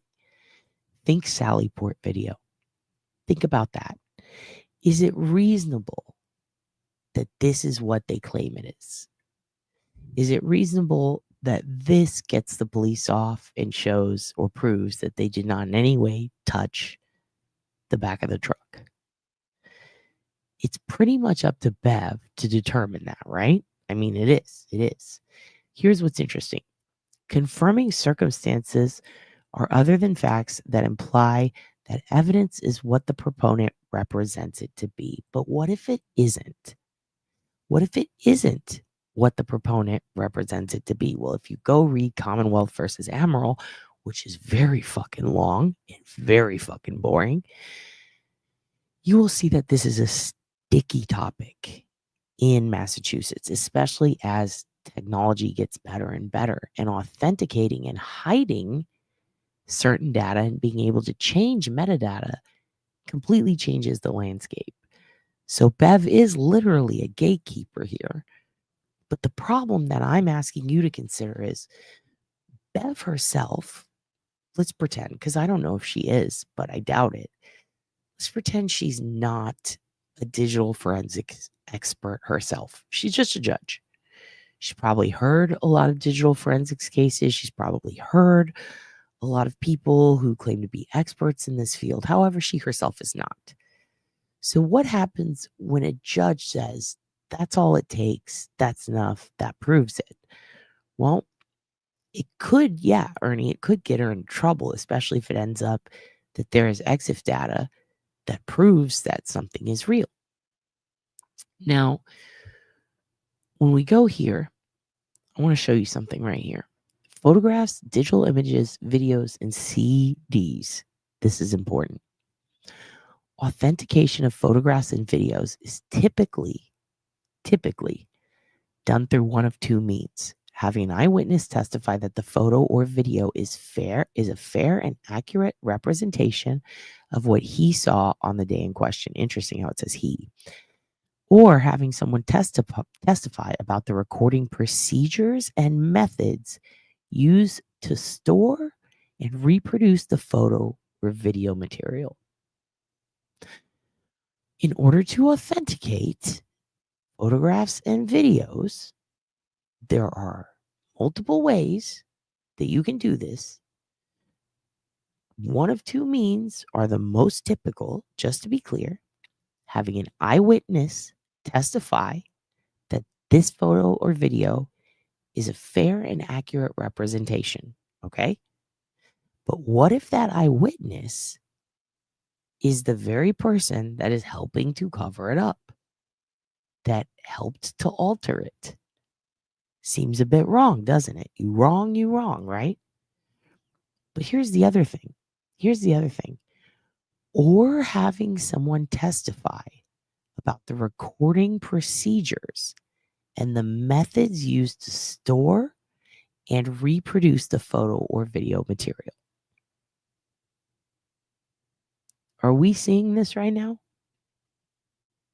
There are two ways to authenticate. One way is not going to work for them, especially because some of the very witnesses who could testify as witnesses who were there are the people that are likely doing the bad, right? So that leaves us one fucking way to authenticate. That would be having someone testify about the recording procedures and the methods used to store and reproduce the photo or video material. That's what we fucking need. If Bev tries to shoot down an attempt to do that by actual experts, it's actually going directly against the policy set forth by the Massachusetts Attorney General. Now, here's the thing. Digital photographs and videos are treated as equivalent to their analog counterparts. There are not only possible ways to, these are not the only ways to authenticate photo and video evidence. However, more generally, admissibility may be established by any sufficient evidence or evidence sufficient to support a finding that the matter in question is what its proponent claims. So, if there is evidence to support the finding that the matter in question is what the proponent claims, this is another way of authenticating. What if, I don't know, a professional video, audio, or digital forensics scientist came in and said, hey, let me give you proof that this shit got chopped up. Let me give you proof that this shit got chopped up and taken out of context. What if that happened? For example, a witness may authenticate a digital photograph or video by testimony about the process used to create it, showing that it produces an accurate result. So if we were going to flip it, we could say that testimony about the process used to create it and showing that it produces an inaccurate result would also be fair. Because you can prove authentication, but you can also prove that it's not authentic. Do you see what I'm saying? It's very, very stressful. It goes on to cite more precedent, very, very important. It goes on to talk about digitally enhanced images and video and the groundwork for that. The SJC has indicated that even digital photographs that have been enhanced have some use as a demonstrative aid, so long as they accurately illustrate what a witness testifies about. If it doesn't accurately support it, then what? Then what? I worry that this could be taken and used against Karen based on that. If it's up to the judge, is there a chance they're going to try to weasel this argument in? But here's what's interesting. If they inaccurately illustrate what a witness testifies about, does that mean it gets left out? Because according to this, that's true. When offering digitally enhanced photographs or videos, the type of media and the manner of enhancement will be relevant.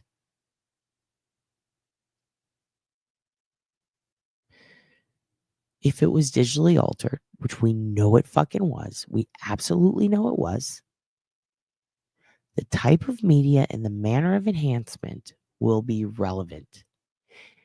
What does enhancement mean? Well, let's say that you clean up some audio or you digitally remaster like Bridge Guy when they tried to zoom in and make it more clear to people. They had to go through this whole rigmarole of like, hey, we didn't change it. We didn't change the color of his beard. We didn't change any colors of the hat. We didn't purposefully make him faster. When they showed it to the jury, they showed the raw video straight from Libby's phone. I don't get why they can't do that here. If they had it within 30 days and someone backed it up, the fact that it didn't come out until after the first trial is really scary. Like, what if she had been convicted?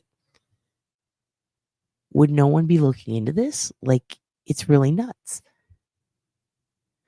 Anyway, objections to evidence on the grounds that it lacks proper foundation are allowed at the discretion of the judge. Terrible. Terrible news. Hate that. YouTube user, thank you for being a member for 5 months. I appreciate you. I really appreciate you. That fucking rules. By the way, all of you guys who have been members, you fucking rule. I appreciate you. Thank you for giving me something to do in my time off. Let's see. Okay, we're going to go down a little bit.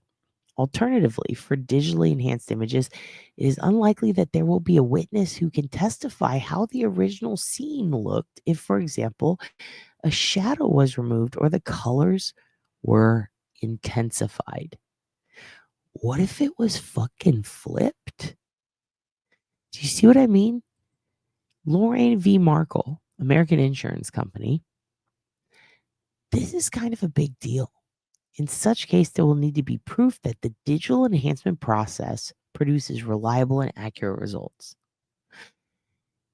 By digitally enhancing the video, by changing it in any way, by flipping it, it did not produce reliable and accurate results. It actually made it look like the police were not on the side of the car that they wanted you to not know the police were on. It actually did the opposite. So this right here alone, with an entire Commonwealth versus Roberts cited, shows that how you view an image and whether or not it is edited can directly determine how it is perceived. And as long as it is perceived in a way that is accurate, it's allowed. But here's another thing that they repeat throughout this that really trips me out and pisses me off. It says, in the benefit of the government, to the benefit of the Commonwealth. Like, when in doubt, assume whatever's in the best interest of the government. What the fuck? That's absolutely crazy. Not what is the truth, what is seen in the best light. My goodness. Okay, it goes on to say transcripts of recording, email, how to deal with all of these different things. I want to show you page 76. Hold on one second. So, okay, we're getting there. All right, page 76 right here. Information available on websites and social networks. This is really interesting. Remember when they were trying to show, I don't know, Allie McCabe fucking around, hanging out with a old firefighter girl? We've been talking about all the Proctor McCabe connections. Remember how we kept seeing person after person, I don't know, comment on people's shit, send Venmos to the judge, allegedly? It's very interesting stuff. Let's talk about the information that is available on social networks and whether or not that evidence needs to be authenticated and how it's used. Evidence available on websites presents its own problems. Courts often have been faced with determining the admissibility of exhibits containing representations of the contents of website postings of a party at some point relevant to the litigation. The issues that have concerned courts include the possibility that third persons other than the sponsor of the website were responsible for the content of the postings, leading many to require proof of the proponent that the organization hosting the website actually posted the statements or authorized their posting. In doing so, federal courts require the proponent of such evidence to show what was actually on the website, to show that the exhibit or testimony accurately reflects that content, and to show that the content can be attributed to the owner of the site. It goes on and on to explain all the different ways that you can do that. Circumstantial evidence can authenticate a network page. Here's a couple of other things. By the way, right here, I skipped this part, but let's just go ahead and read it anyway. Fuck it. Evidence that the defendant's name is written as the author of an email or that an electronic communication originates from an email or social networking website, such as Facebook or MySpace, that bears the defendant's name is not sufficient alone to authenticate an electronic communication as having been authored or sent by the defendant. Okay? So why is this important? This is basically saying that a judge and anybody in a trial cannot simply rely on a photo with a person's name next to it. Why? Because trolls, because bots, because assholes, because identity theft. It's very important. So what can authenticate it?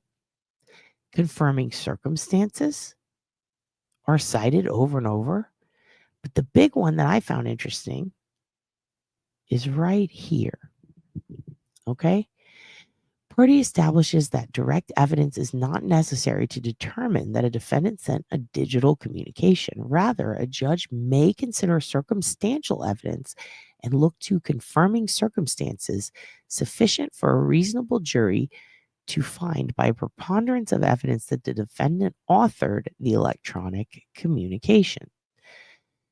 Okay, and then it goes on. Second, under Purdy, the mere possibility that a digital communication was fraudulently sent by someone other than the person associated with a particular social media account from which the communication originated is not a bar to its authentication. Third, common law principles concerning authenticity are applicable to digital communications. In this matter, the trial judge's decision to exclude records proffered by the prosecutor describing user information related to the Facebook account and the sender of the video required the Commonwealth to rely on indirect evidence to authenticate the materials. Let me put it this way. Long short of it is this. They had to provide proof beyond just the picture and the account. Okay? The Commonwealth had to do that. And they were able to do that. And the bar was set so low for them that they were told, you can allow circumstantial evidence. You can give us a reasonable set of circumstances that would lead you to believe this is definitely the person who did it. And they said, cool. So my question is, why can't the defense do that? Why can't the defense do that when they're showing, what's her name? Katie McLaughlin? All of Caitlin's little hurrahs? Everything that we saw that would have established really reason for recusal when it came to Bev and her Venmo, why was there no opportunity to authenticate it? Why was there no opportunity to dive into the EXIF data and find out? Because in here it states that there's a number of ways they can do that. Third, common law principles concerning authenticity are applicable to digital communications. In this matter, the trial judge's decision to exclude records proffered by the prosecutor describing user information related to the Facebook account and the sender of the video required the Commonwealth to rely on indirect evidence to authenticate materials. The appeals court concluded that the following facts offered sufficient indirect evidence to its authenticity. So this is what led them to go, oh, okay, that's authentic. All right. This is all they needed to prove authenticity of a post. And I want you to keep that in mind when everyone was up the fucking defense's ass going, how do we know this is real? Oh, how do you know that? How do you know that proves that they were friends? Okay, well, let's check this out. How do you know that that Venmo between is it inappropriate? How do we know that's real? Okay, let's check this out. This is how they were able to conclude that there was sufficient indirect evidence, okay, for authenticity. The defendant's prior association with the victim. Defendant had previously lived with her and her mother. The defendant's biological relation to the victim's half-sister. And the friend request of the user account sent to the victim. Moreover, the court determined that the trial judge did not err in finding the communications authentic because there was no evidence to suggest the Facebook profile or photo or the self-authored obscene video were publicly available. Based on these facts, the court affirmed the trial judge's determination that the defendant had purposefully disseminated matter harmful to a minor of the victim with full knowledge that she was a minor. So it's a separate issue, but basically, they're saying, look, all we needed to find that this shit was true was that there's a biological relationship between these two people, right? That a friend request was sent and that at one point in time they used to live together. It's very interesting to me because even though they didn't live together, we've got proof that these people went to school together, that they went on vacations together, that they hung out at the beach together, that they partied and drank together, that their families know each other. They're showing familial connections. They're showing online connections. They're showing friend requests. And it goes on and on to state that there's so many different ways that you can use this indirect circumstantial evidence to back up and support using the shit in court. Simultaneously, getting the EXIF and metadata is also part of their policy, especially when it comes to cell phones. So I ask you, my friends, what does one do when a Colin in an alley, or perhaps a Higgins, only provides printouts to the jury? Where's the authentication in that? Why are we not doing that? Why are we not showing that? It's concerning. Here's the part where it gets shitty. Evidence used as the basis of a conviction must be sufficient, viewed in the light most favorable to the government, or a rational trier of fact to find the essential elements of the crime beyond a reasonable doubt. We all know this. Thus, even evidence that meets the preponderance standard required to authenticate a piece of evidence may not be sufficient to support a conviction. Now, this part's interesting when you consider the amount of cell phone evidence and the sound of her feet tapping on the floor, the butt dialing from Jen. I mean, really think about that stuff when we're looking at this. Thus, the evidence that meets the preponderance standard required to authenticate a piece of evidence may not be sufficient to support a conviction. So even if it meets a standard, and even if it's reliable, and even if it's authentic, it still might not be sufficient to support a conviction. It's very interesting because it feels like a lot of the evidence they're using to convict her actually supports the opposite of a conviction, yet they're trying to make it support a conviction. The government bears the burden of explicit proof even for facts about technology that may be well known to the trier of fact. That a password is generally required to log in and send messages from an Instagram account. Such facts are not appropriate subjects of judicial notice. It goes on and on to cite it. It gives you just basic examples. Now, here's the part that pisses me off, the best evidentiary rule. The best evidence rule provides that where the contents of a document are to be proved, the party must either produce the original or show a sufficient excuse for its non-production. Writings and documents have been so narrowly construed that the best evidence rule is applicable to those situations where it is written. Okay? Now, here's the thing. Most photographs and videos depict objects rather than writings. Consequently, the best evidence rule does not typically apply inter alia to photographs or videotapes. Holding that the enlarged photograph was a fair and accurate representation of the defendant at the time of his arrest. So, again, it's up to Bev to decide what is a fair and accurate representation, which is shocking.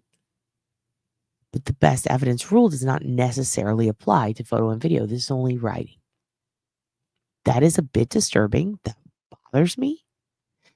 Additionally, digital images placed and stored in a computer hard drive and transferred to a compact disc are subject to the same rules and evidence as videotapes.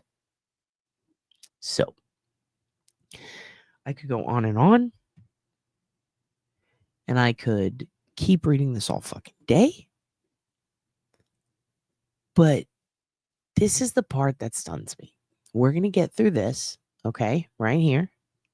And then I'm going to dip out of this. I'm going to tell you why this is important. Digital image evidence is not subject to the best evidence rule in Massachusetts because these images are not writings. Stupid. Ugh. The Lineski court held that digital images from a computer copy to a compact disc would be considered as originals. Testimony about the authenticity, including how the disc was generated, the procedure used in the surveillance process, the copying process, and the contents of the CD was deemed sufficient. Here's what I like about this. had to be deemed sufficient. There had to be authentication done. And the only authentication that would be accepted in order for them to use this CD, right? In order for them to use a fucking CD, testimony about the authenticity, including how it was generated, not a guy going, I didn't fucking make this. This isn't my CD. I never saw that before. Exactly. So we have a guy on the stand who they pulled up who said, I've never seen this before. Okay. So doesn't know how the disc was generated. Doesn't know the procedure that was used in their surveillance process. Why? Because they deleted the logs. They don't know who copied it, nor is there a log of that. The contents of the CD, obviously we now know were not the right ones and they were flipped. That's a problem. How the disc was generated, again, no fucking clue. Literally every single point that the Lineski court used to authenticate these digital images did not meet the burden that was needed. In this instance, we have a guy sitting there going, I don't know what this fucking CD is. In this case, the reason why this all fucking did not go out the window is because they were able to do all those things. So now flip it. I love flipping it. Flip it. What if they weren't able to do that? Well, according to this, the only reason they were is because of that. The trial court likely would have found it the opposite way had they not had that. We have a case where that is fucking happening with Karen. And nobody fucking cares. The trial court completely overlooked it. Or maybe it wasn't presented. I don't know. But the policies and procedures say that this is very important. Authentication is very important. And even though it's not following the same rules technically or standards as best evidence protocol, it's got its own completely separate protocol. And every single thing that it's cited, and I've clicked on every single link and read all of these fucking lawsuits and everything that happened with them. I'm telling you right now, not a single standard was met in CD Gate. It just wasn't. Even their own protocol and their own words for authentication, their own policies, their own procedures, every single thing about it. Karen Reed's case, as far as Sallyport shit goes, as far as the CD guy goes, nope. It wouldn't be upheld here. It makes no sense. The court noted that there was an opportunity for cross-examination that went to the weight of the evidence on the subject of surveillance procedure and method of storing and reproducing data. The exception to the best evidence rule extends to images that have been transferred from a hard drive to other media, holding that digital images placed and stored in a computer hard drive and transferred to a compact disc are subject to the same rules of evidence as videotapes. What does that mean? That means there needs to be a fucking log. That means there needs to be a standardized practice of transference. Everything needs to remain on it, including the EXIF data, the time and date, the handling procedure, where it was stored. All of these things out the window. Completely out the window. If the Karen IT guy never saw the CD before, then who the fuck made it exactly? And the fact that they can't prove that goes against their own policies for digital images. Now let's go down to videos. The best evidence rule does not apply to digital videos, just like the images. Our courts have held that videos are, on balance, a reliable evidentiary resource.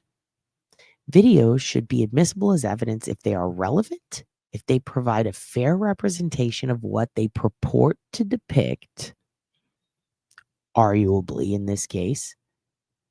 Let's be honest, they don't. They fucking don't. And they are not otherwise barred by an exclusionary rule. So far, not barred. Not barred.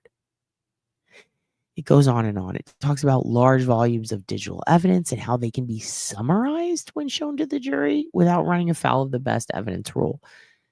The idea that large volumes of digital evidence are allowed to be summarized sounds kind of crazy, to be honest with you. But if you read the precedent that they do cite, it has to do with child porn, just like a lot of it.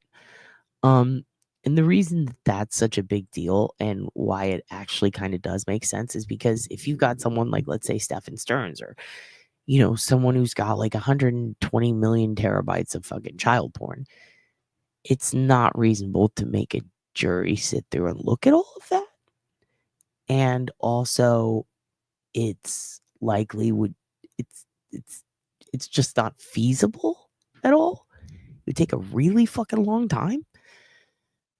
Simultaneously,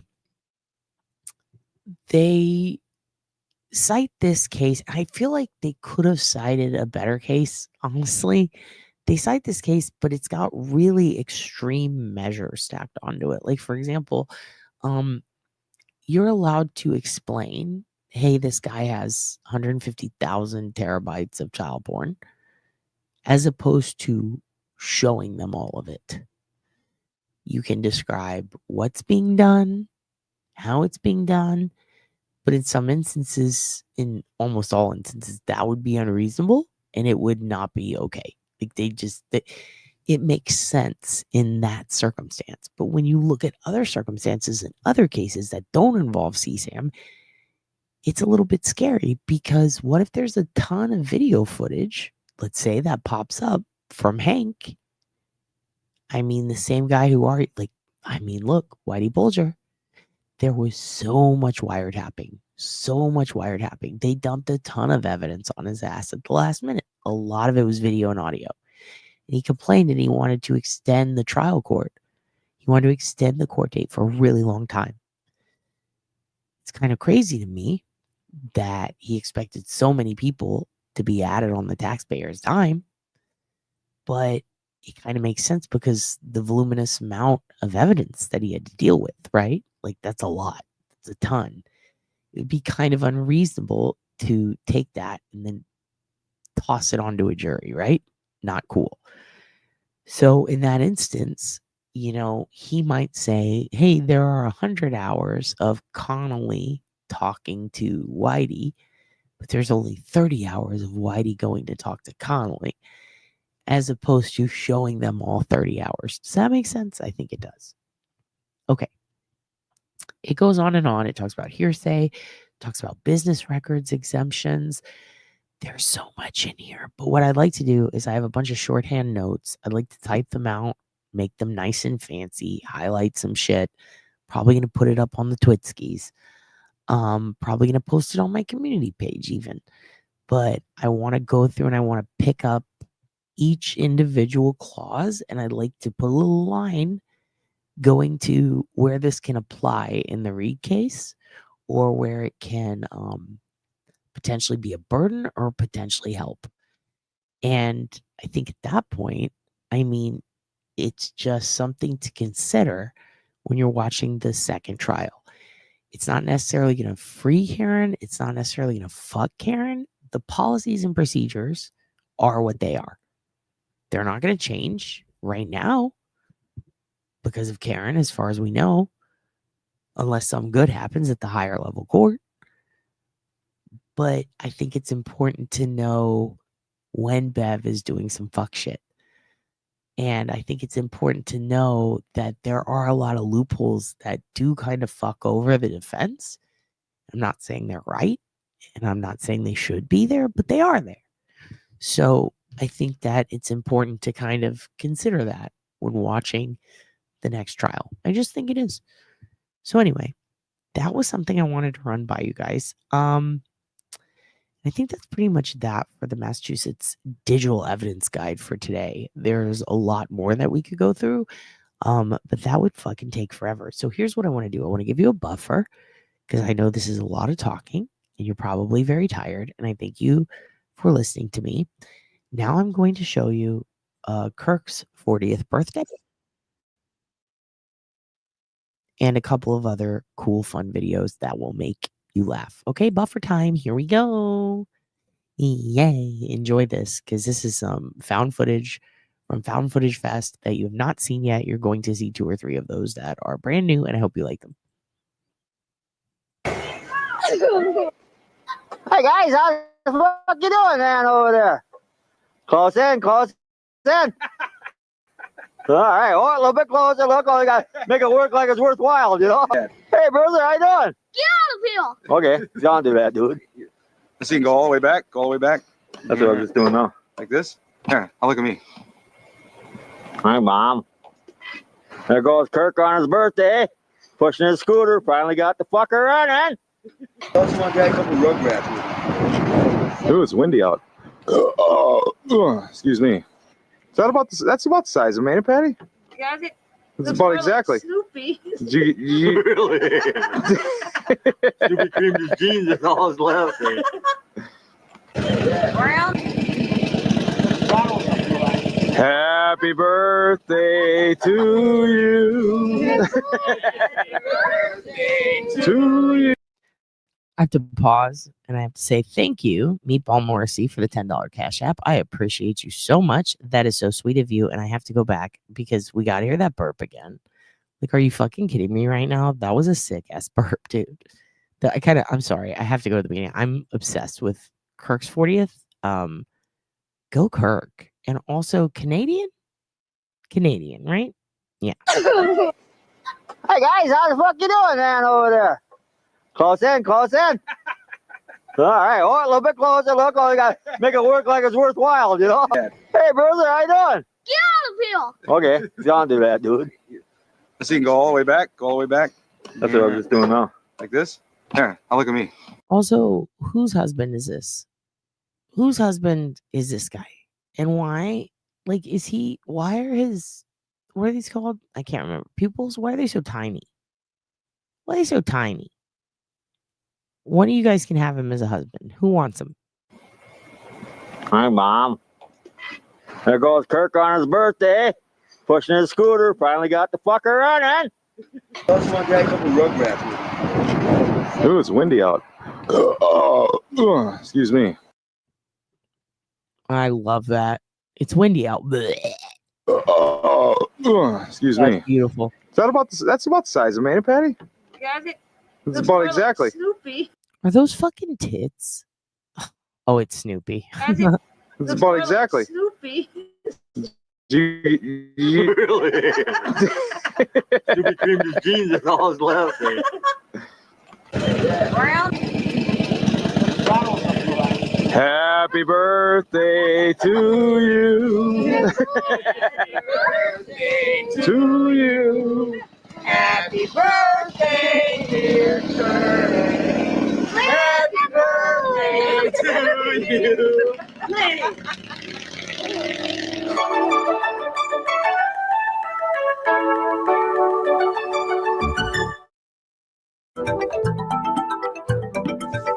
If elected, I promise you that I'll work hard for a better school with better books and 2 cafeterias and 3 gymnasiums and 5 playgrounds and 6-hour recesses and longer summer vacations. Vote for me and I'll make you, and I'll, well, I'm not really running for any public office, but election day is coming and some people really do want to be our city's mayor, state senator, governor, and even our country's president. Throughout Election Day, the votes are counted. The candidate who gains the most votes at the end of the day wins. Vote for me, vote for me. Oh, I wonder if anyone's in this voting booth voting for me. Get out! You're not supposed to be in here. Why not? Voting is private. Private? What do you mean? I have to be able to choose who I want to choose without anyone bothering me. Am I bothering you? Yes, with all that yelling, vote for me, vote for me. But I want to vote too. You're going to have to wait your turn. Oh, all right. I feel it's really important to use this good time music that so many different kinds of people can relate to in order to, go out in the streets, go to rallies, get them out to vote. Great. I love these instruments you brought. These guys get so much fucking pussy. Anyway, thank you. My brain does hurt. Thank you for acknowledging and asking how I'm doing. My brain hurts. I cannot believe the amount of shit that I read about. There's just so many. Like, there's a case in Massachusetts from a long time ago that the SJC ruled on that, like, pissed me off so fucking bad. And it was all about this guy who, like, child porn to some kids and was being really creepy. And he was contacting them using his phone, and he decided that he was going to appeal because he thought that it was really invasive of them to seek out his phone records with the GPS data, linking him to a place where, and I think it was an attempted murder happened on the kid. And he basically took it all the way to the SJC and wasted a bunch of people's fucking time, because they ended up ruling that, like, regardless of them using that data, you literally have pictures of you there, and you say you were there, and you've said it to people, like, on the prison phones, and there's just so much shit that he did that they could easily prove. And it's just wild to see, like, the righteous indignation of these motherfuckers who do disgusting shit. And the fact that one of the justices wrote this whole fucking article on it about, or this whole, they gave their opinion on it, fighting it, saying, like, fighting the other justices who were saying, like, no, motherfucker, we can use it based on XYZ, and this is why, and the judge did not err in allowing that to be seen. And this one motherfucker is like, no, they did, because triangulating a cell phone is beyond the scope and it's a privacy violation. I'm like, this dude fucked kids. Like, what is wrong with you? Like, it. There's also a lot in the cell phone stuff about, like, how important it is to rely on expert testimony for cell phone location, cell phone data, GPS stuff, and it all pretty much supports, I mean, it 100% supports Karen's side and her experts, like, in that it's saying you need an expert with XYZ qualifications. The expert needs to have, knowledge from this time period to this time period, but they don't need this time period, and nothing from within so many months before the crime unless it has to do directly with the crime. And it got me thinking about Aruba again, and how, like, all of that was beyond the scope. So, like, why is this dude in their precedent, who had, like, maybe 2 weeks before a crime as he's fucking planning it, like, why is that not okay for them to use against a guy who definitely did a murder? And it's okay for them to use Karen's. And they also cite a source, or a case, to uphold a couple of very specific digital forensics policies that had to do with a man who murdered his girlfriend. And it had some similarities to Karen in her case.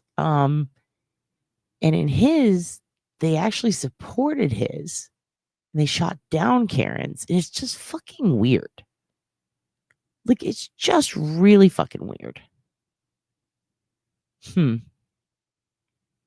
also, yeah, like, the whole looking for nudes is also, it's in their policy not to do that. Like, it's like, do not use your private time to go through other people's private stuff that is beyond the scope without written consent from a judge. And it's like, this guy clearly broke every fucking policy. Like, and Richard Green would be perfect for that. And also, the whole forensics policies involving medical experts is interesting, and I hope to specifically put out those involving forensic analysis. And I think that that is a big one that we're definitely gonna have to look at, because there's so many different forensic analysts that do not meet the required levels sought by the Commonwealth in prior cases, but for some reason they meet the standard now for Karen. And again, I understand that maybe some people might take it out of context when they say the light most favorable to the government. They're speaking from the perspective of law enforcement and wanting to make sure they uphold a standard that makes the government look favorable so that they're deserving of it. But in cases where they're not and where the police are involved, there's just no way around that policy. Like, they broke it and that's it. And it just really, but like, why? Like, what is fucking Vietnam? Why make a rule if you're just going to break it? And your entire job is to fucking uphold the rule of law. Like, if your entire job is to uphold the rule of law and you don't give a fuck about the rule of law, then what the fuck are we doing here, people? It makes no sense. It bothers me. Anyway, let's keep going. This is pretty cool. I hum into my little kazoo here to play a horn part. Yeah, but what about this? This thing here. This is my newest toy. I put a drum on my back, and I got this contraption to beat on it with a string attached to my foot, so I can tap my foot and get the drum to beat. Oh, that's neat. Today we're going to make a wind sock for Election Day to remind everybody what day it is. Have they finished counting the vote yet? Uh-huh. Oh boy, who won? It's a tie. A tie? But I voted for you. Thank you. That was very nice of you. And I voted for you. You're too kind. So we each got one vote. Congratulations. Congratulations. But if it's a tie, are we going to have another election? Be a good citizen and register to vote. 1, 2, 1, 2, 3.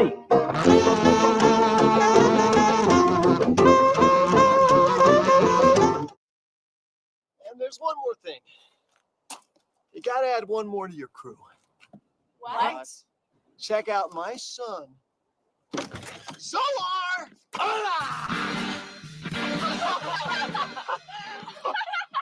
He's blue.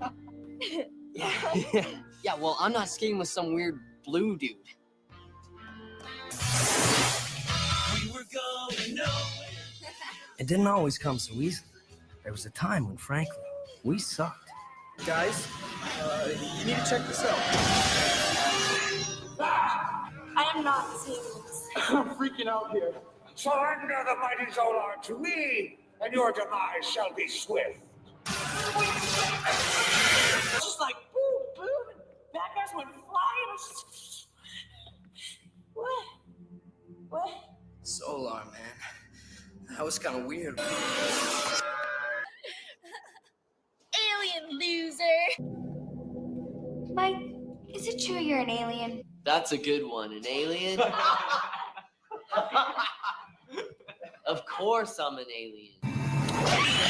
You are like a good guy, right? Most of us aliens are good ones. Most of the world's top extreme athletes are from different planets. See, what you know as extreme sports, it's just a version of our rituals. You didn't even give Skip a chance. Sure I did. Until he brought out that space alien.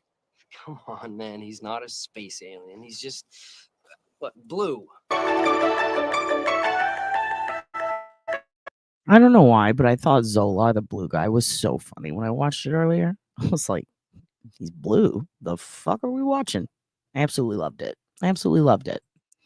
Yeah, I think it's just like a bad film thing someone tried to make. I really don't know. It's really bad, though. It's very funny, but it's very bad. Okay.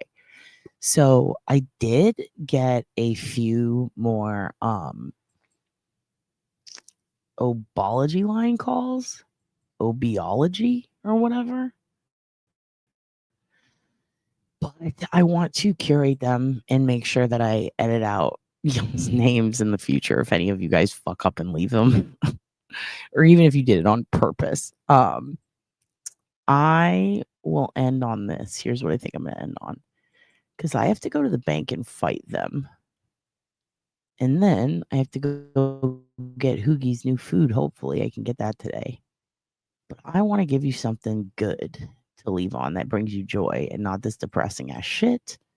So let me just pop an H on this box so we know Hornets on it. Okay, here we go. I'm gonna put some of this shit on for you guys. I think you guys will like it. I think you guys will find it very interesting. All right, it's a little old school. I'll play a couple of them. I'll play a couple of videos to get you going. You know, we're going to do some mic nastics. You know, we're going to do some total self-defense. All right. So we're going to do some old school videos.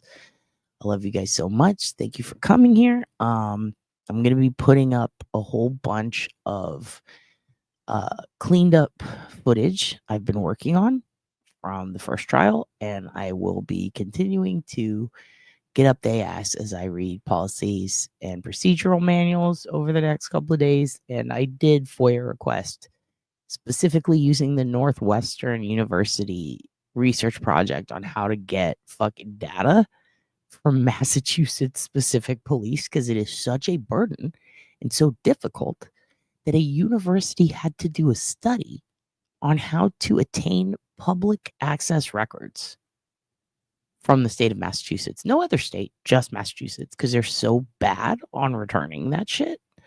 So I ordered it. I did a FOIA request. I did 4 of them with different lingo and very specific requests, hoping that it all comes back correctly. And I followed Northwestern's procedure. So hopefully I can get the updated policies for Canton specific. And when I do, I will let you know. So I'm going to leave you on this. Thank you guys so much for being here. You're the best. Whoa, that was loud. I might see y'all later. It depends. I would like to find time to take a nap today. I took one last night, but it was not long enough. All right. So you guys have a good one. You're the best. Watch a couple of these and have a good day.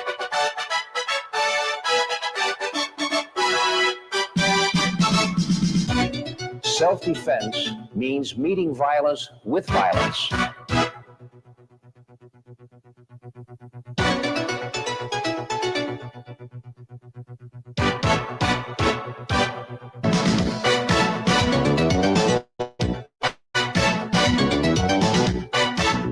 First a warrior, or all else is folly. I'll just bring Paul over here. We had the Adam's apple. The hand makes a circle and chops into that brainstem. That's a knockout point. Thank you, Paul. I come right in and attack the Adam's apple. Thank you, Paul. So you poke from here right into the eye. Thank you, Paul. I hit him, comes flying back. If I miss, into there. Thank you, Paul. As you can see, there's a lot of force. Thank you, Paul. And we're squeezing hard behind the windpipe. Thank you, Paul. I follow through with the strike. Thank you, Paul. Wham, like that. Thank you, Paul. Kick, like that. Thank you, Paul. Coming right down on the skull. Thank you very much, Paul. Thank you very much, Paul. Thank you very much, Paul. Thank you very much, Paul. Out of that circle. By following McSweeney's self-defense, you're going to be able to maintain a strong, healthy body and to protect it throughout your entire lifespan, or until you become disabled or fragile and weak.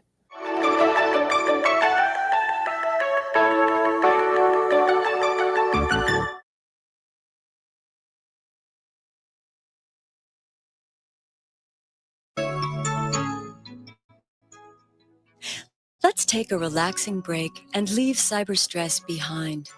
Come with me to a clearing, a stream, a mountaintop, and finally to outer space. At each stop in our journey, I will share with you methods that may help you relieve the physical and mental stress that comes from long hours at your computer. Feel your serpent within, suspended now between the sky and the earth, and imagine your favorite mountain. Could be a hill, any high place where you like to be. Around and around and around. Now reverse it, coming in, in, in. Tickling is a wonderful way to relieve tension.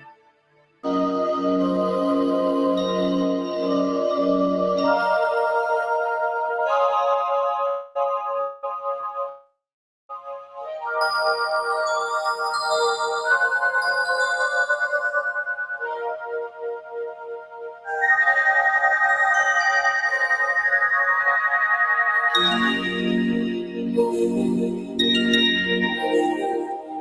thank you for moving with me from place to place.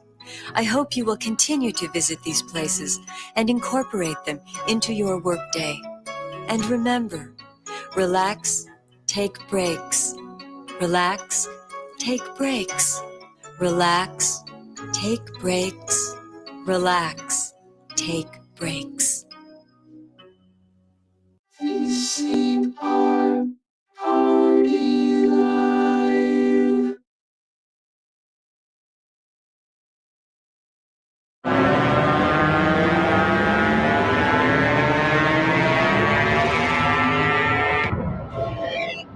We're discussing Satanism and the occult this morning and some of the dangers that are lurking about. And with me in the studio is the Dark Lord Blood, who is a 7th-generation satanic worshiper. I mean, are all your friends Satanists? No, I don't have any friends, but my acquaintances are, yeah. Uh-huh. For the purposes of this study, we will focus on the number 666 and its use in the Universal Product Code. Most people don't realize that 80% of all toys on the market have occultic influence, and these are the most popular. It says here that it actually makes the wings move, so let me, look at that. Isn't that amazing? And do you remember those verses in the book of Revelation about the flying beast with the riders on them? This could actually be taken from Revelations. Sure, it looks like it. I dealt with a boy, to abbreviate it, who wanted to kill me. The name of the demon that was inside the young man was named Azrael. I later found out that Azrael was Lucifer's personal death angel. Not only that, but I also found out that that was the same name as the cat on the Smurfs. And what is his primary objective? Is to catch those Smurfs and kill them for Gargamel. And this kind of knife is being sold for that reason. There's something called an But empty. it's also being sold for healthy reasons. Man, what's healthy about selling a knife that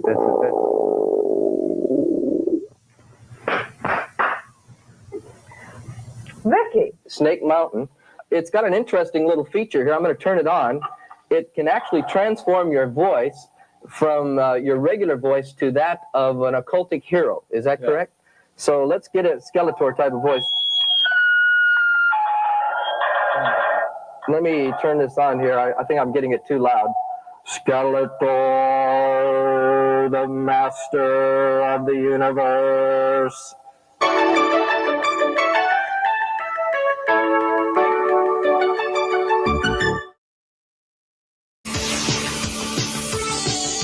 Yoga Moves, a new kind of workout.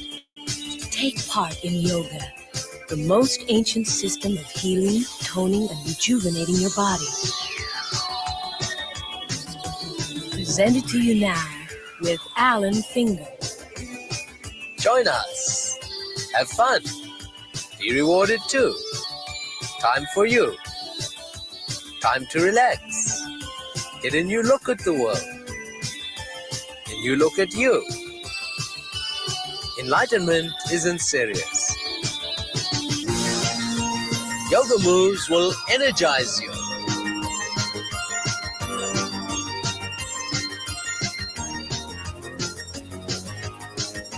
Give you a more radiant look.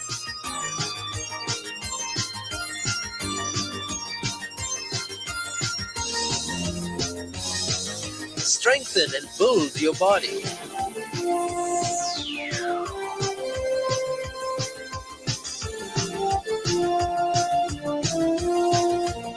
Relieve tension and stress.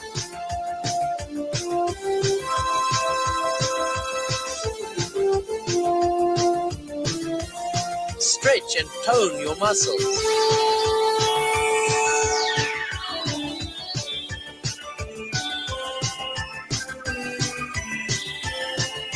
Release your inhibitions.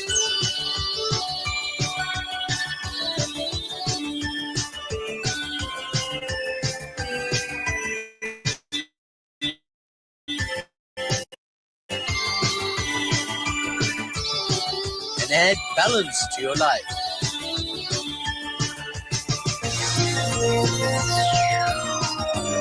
This is what Tantra Yoga is going to show you. How to become free. How to balance your body and mind. reaching that inner inspirational place within every human being.